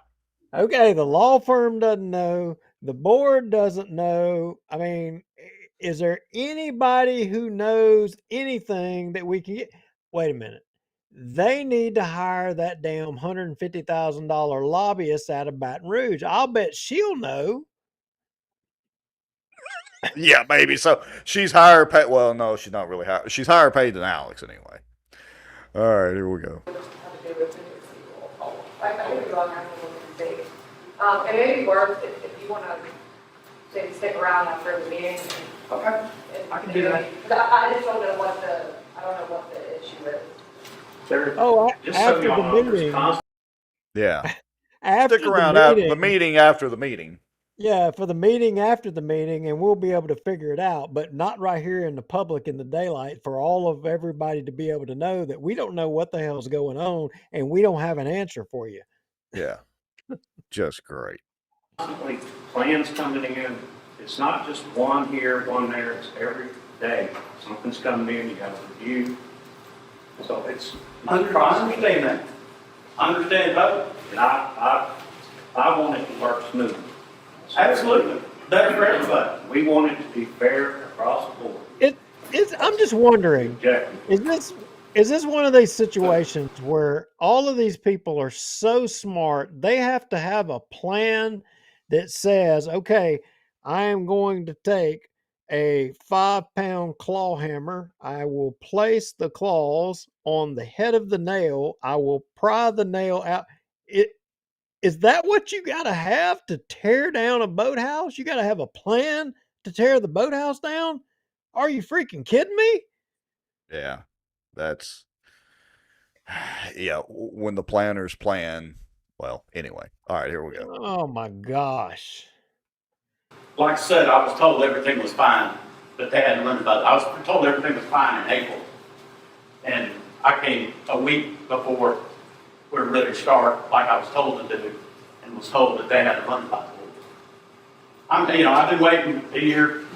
I'm just trying to find out what I need to do, where I need to go. You're going to stick around afterwards? Sure. Yes, sir. I'm standing up. I'm here disabled. This room is hard. I need to hear this. Sympathize. All right, anybody else? Next. One last thing, I would just like some clarity whether Jeff Smith can build my seawall if it's under 75,000. That's sort of what I heard. Is the board, who made the decision that Jeff can't build on the way? I just heard about that, and I knew nothing about that. So that falls under the state law that we talked about. It's also in the board rules and regulations that anything over 7,500 has to be by licensed contractors $7,500. or more, yes, sir. Now, I am not, obviously, I don't know the intricacies of all the, what licenses and things are required, but I do know that there is a threshold that's required by the state. And that's all that this board requires. Whatever is required by the state licensing board, what's required by the board. Well, if there's a gray area there that the board, Robert needs to resolve, I'd like to know there. I'd Not like a gray that area. to be Whatever on the the state says, what we, Okay. Right. So, start so, out. Wait, I think we have to do, I don't think that we can create the state law. We follow what the state law is. Start now. Yes, start now. Wait a minute. We follow the Okay. state law, and Philip says starting now. That's great. Starting now, we're going to follow state law. Well, that makes all the sense in the world. Yeah. Maybe they just had the revelation that there's state law. I mean, Yeah. okay. That's great. Wait a minute. No, wait a minute. I've heard the same before. Ignorance of the law is no excuse. So, Use. okay, yeah, no, that won't work either. Huh. Start now. Well, I've done other seawalls, and that was my problem with Mr. Berry when I did them. And they were over $7,500. I mean, I think that's the thing. Y'all have been listening to Robert so long, y'all know what's going on. I mean, this man's been building boathouses and seawalls on this lake for 6 years. And now we're gonna just dream on it today? Without a contractor's license. With or without one. He don't have a contractor's Has license. he ever had one? Never has. Okay, so the thing is that that's now being brought out in a public meeting in front of all of the commissioners. Okay. We are now put on notice that he does not have a contractor's license. The state statute says that this is the state requirement. We are a subdivision or a political subdivision. We have to follow that. Okay. And so we can't, I mean, it's less than acceptable. Let me pause right there, just so you know, Ryan Haygood, that's where she's the adult in the room speaking legally. And that's where Philip didn't do Jeff any favors. The law is clear. Go ahead. Except him getting a contractor's license, I don't know that there's anything else that we can do. Well, all I'm saying is, y'all need to research that, because if a homeowner does work on his property, he can hire Mr. Smith up to $75,000. And that's it. There is a homeowner's exception, but it's on the homeowner's own property. Right. Oh, Did you hear that? Yeah. It's on the homeowner's own property. And the problem is, that's what I was alluding to earlier. The problem is, that's on district property. Now, I guess you can make the argument that the pilings and the boathouse itself is the owner's property. See, that's where the gray area is going to be in the law. Well, I don't know. I mean, you pay the landowner fee, and on Cypress it's a little bit different to have that boathouse. I mean, that is your property and enables you to be able to put that property on that piece of property. You lease it per se. And Robert Berry has a different perspective. Robert Berry thinks that he owns all the property, that people put on the Cypress District property that they pay a lease for, which So, yeah, according to his theory, I could just get out of my boat and walk out on your dock and fish off your dock if I wanted to. I mean, if you want to jump up there and take you a big country dump, then by all means knock yourself out. But I tell you what, if I see you, it's going to be some Fifth City, and probably somebody's going to go to jail after they take a bath. I know from fishing all these years and the law that, I can fish around your dock. You don't own the water around your dock, but I can't get out on your dock without permission. It's basically trespassing. I love AJ Mandifoy's comment. Mr. Berry has ruled over these people with a legal narcissistic rule. Couldn't put it better. Yeah, no kidding. All right, here we go. Just a question on that for my clarification. In our policy and procedure now, our legal counsel put together, it said an estimated total cost of proposed constitution and construction, and if the total cost exceeds $7,500, supporting documentation that the contractor performing the work is licensed and insured in the state of Louisiana. These are the policies and procedures that you revised, that we voted on, that we've been working with for about at least 2 years now. That is not in error, is it? Is that in accordance with state law? Yes, sir, That's the same thing that she just read, as to the state. And I do think there is a difference. I think 75,000 or above is an actual residential license. I think there's something like a homeowner a home renovation. Wait a minute, what? Maybe it's what it's called. There's something. Did Fowler just call out the high-paid law firm of Ayers Shelton and say, "Wait a minute, did you help us draw this policy up or something?" So he just acknowledged that maybe there is something in writing, and he just called them out to say, "Are you telling us maybe there's another part to this or an exception?"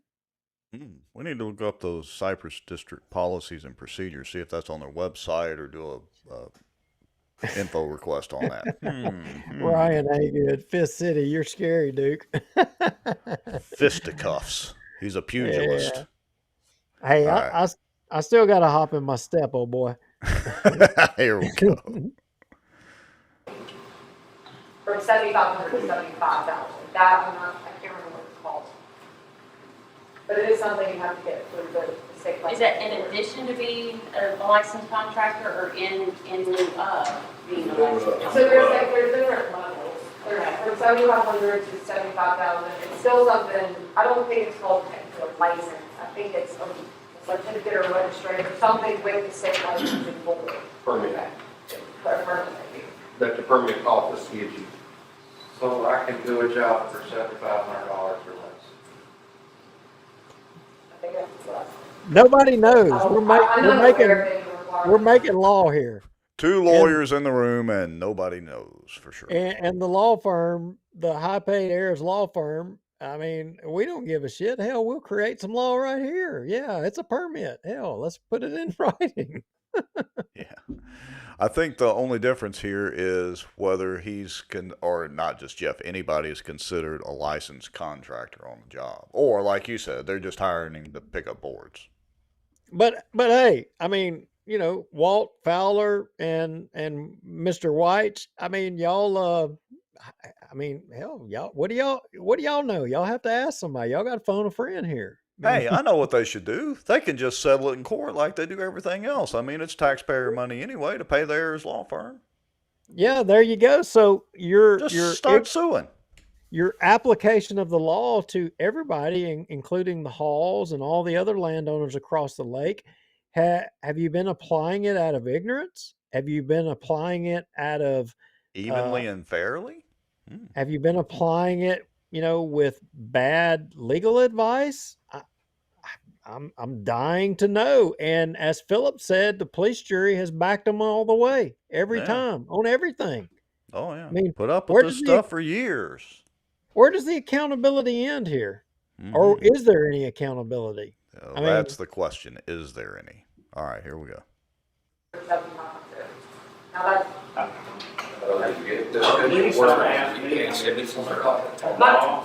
my recommendation would be to talk to the state licensing board and see, because that's what this board requires. Whatever the state requires is what. I mean, if I gotta go fix a boat motor for $300, am I supposed to go get a permit and have a license?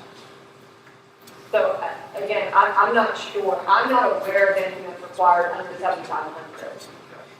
But I got a feeling I will get popped if I go do a job without a permit. I feel like I'm gonna get denied if I try to get a permit. And just so we're clear, I just want to make sure I'm clear. When you say permit, there's a permit that has to be obtained from the board to do construction. There's also, what I'm talking about is something that goes to the state licensing board. But y'all don't pull state permits. Y'all don't pull permits from Bossier Parish to do anything on this lake other than the permits that y'all assign. Because there's not an inspector that inspects anything y'all build other than this. I'm not talking about a permit. I'm talking about, and that's why I was clarifying because you kept saying permit. I'm not talking about a permit. What I'm talking about is what's required under the statute with respect to I state mean, licensing. this is making my head hurt. I That know. is what this board, that It's is like back and forth, tit for tat, wham, This is wham, wham. this is word salad. I Yeah, mean, it is. and Alex Vozella is spinning like she's a top. I mean, good grief. Yeah, spinning rice round, baby, rice round. what that Keep requires, going. the rules and regulations that requires a licensed contractor for anything over 7,500. That's what that's referring to. So whatever is required from them is what's required to do the work. Now, in order to build a, construct a boathouse, we still have to get a permit from the board to do that work as well. I just wanted to clarify that. Okay, you got to move this up to 2 times speed. We got to get through this. Any other questions? Anything from the audience? Okay, I don't think it's a general question, I'm confused now, and I know Jeff. So what you're saying, Jeff's question to you wasn't legal. If he goes to do some work, someone calls him and it's below $7,500, he can do the work on the lake, and he just has to get the permit from y'all, but as long as it's under $7,500, he can do the work, what you're saying according to the statute. I believe so. I'm not sure. Well, I'm trying to be rude to you. Yeah. You're the attorney, you're supposed to know, that's what this board is paying you to do, that's what our taxpayers are paying you to do. So you have a statute in front of you, correct? Correct. And the way you read it to me, I understand. And tell me if I'm wrong, because I could be wrong, I've been wrong a lot in my life, I promise you. If it's $7,500, all he needs is Walt's approval, and he can do it, because he's adhering to the statute that you said right there. Under the statute, yes, sir. However, the state license board does put out rules and regulations that I am not aware of anything. However, I would recommend, So the best thing he needs to do is call the state license. yes, sir. I'm just trying to help him clarify. That is Until not, I ask a question, he's confused. Like I said, And I'm not as, I don't deal with the specifics of Well, their. maybe they need to get another law So I firm will- that is The knowledgeable. problem I have that is the person that's letting and walking here is that they're relying on you to tell them what they can and can't do. See, so if Walt asks you, and Walt can be a legitimate question, but can Jeff do work on this lake? And he asks you that, and you go, basically you're going, I don't know. I can just tell you this. No, sir. I'm not an attorney, so I can't advise him. But don't you So, Walt's attorney? So Walt, you asked her if he can do work at 7,500. We're gonna get clarification. Okay, thank you. I can't say it's gonna be tonight. No, I understand that, you need to go on. But that just is his, for his case, he's trying to make a living. Walt, I got a question. Yeah. Rex Moncrief down in Bossier City. So let's assume, and it's a dangerous word, but let's assume that any contractor has followed the state licensing requirements and the statutes.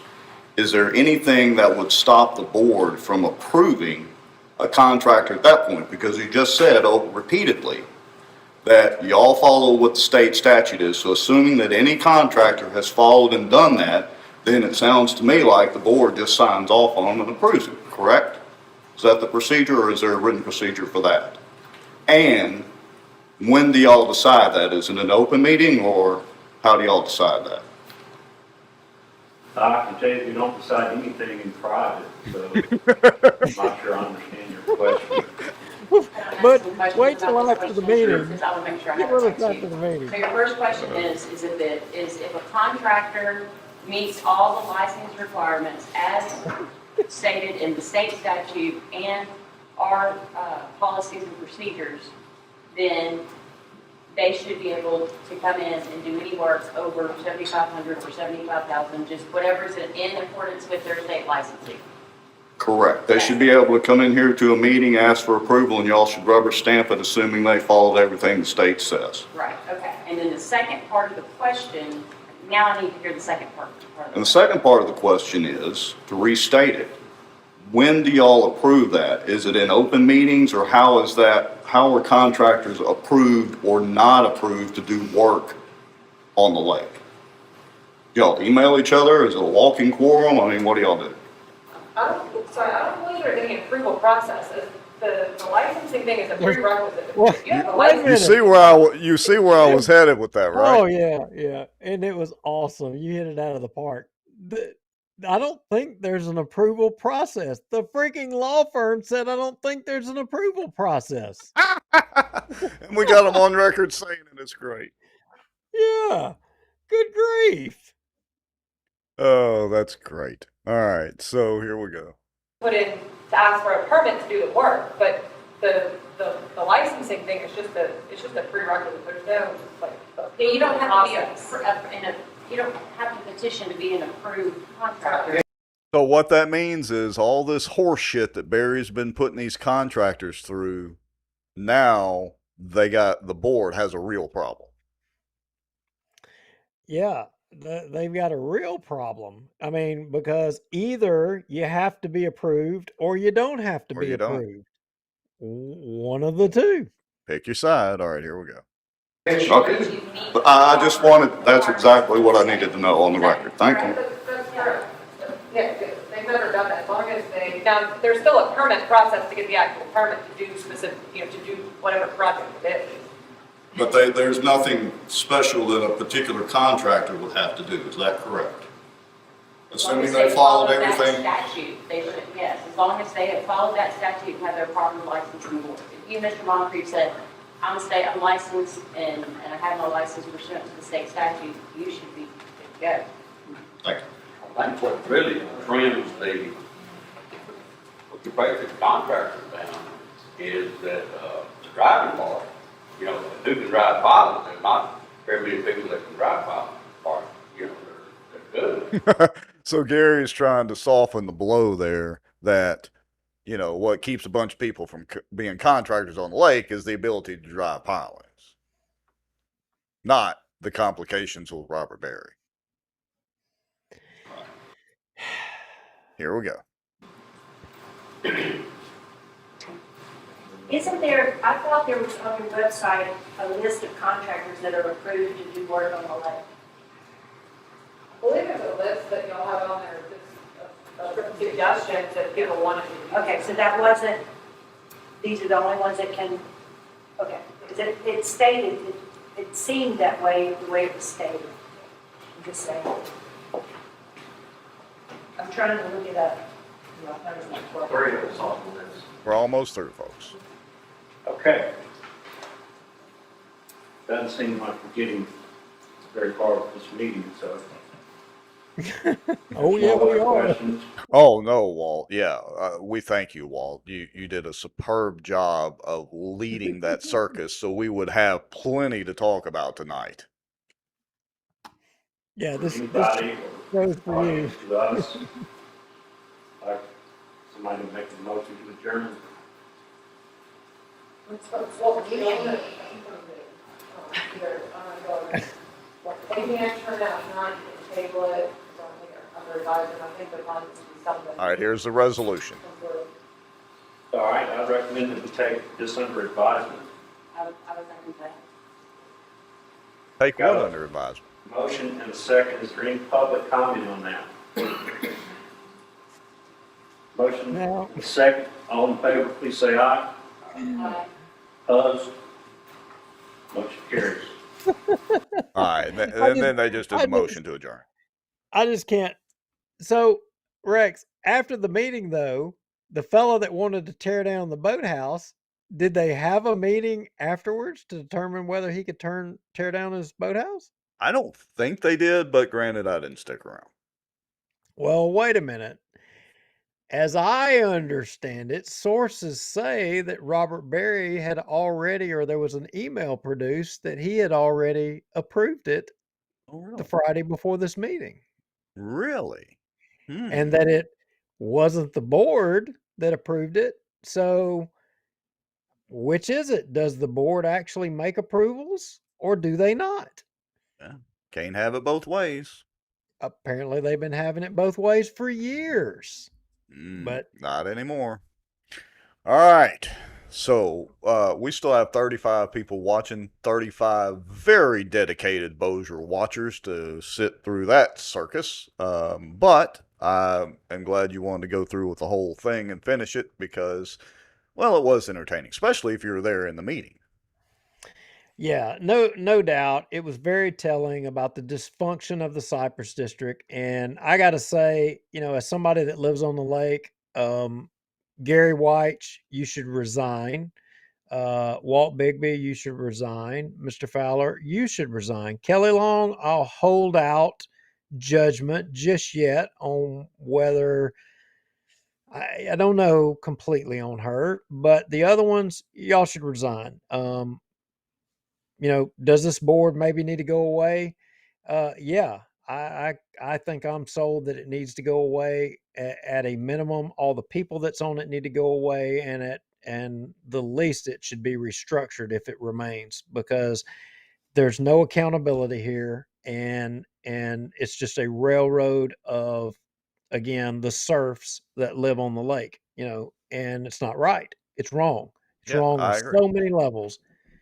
Well, and of course, there are those that say, well, if the board goes away and the park goes away and blah, blah, blah. I would ask, and I'm no realtor or real estate person, but I would ask, are any of your home values enhanced or property values enhanced specifically because the park is there? And I would argue no. No, I it does nothing for me. People can say what I have friends, and I'm going to make them mad, in which I apparently have a habit of making people mad. That's fine, and I wear my Jeff Gordon hat proudly.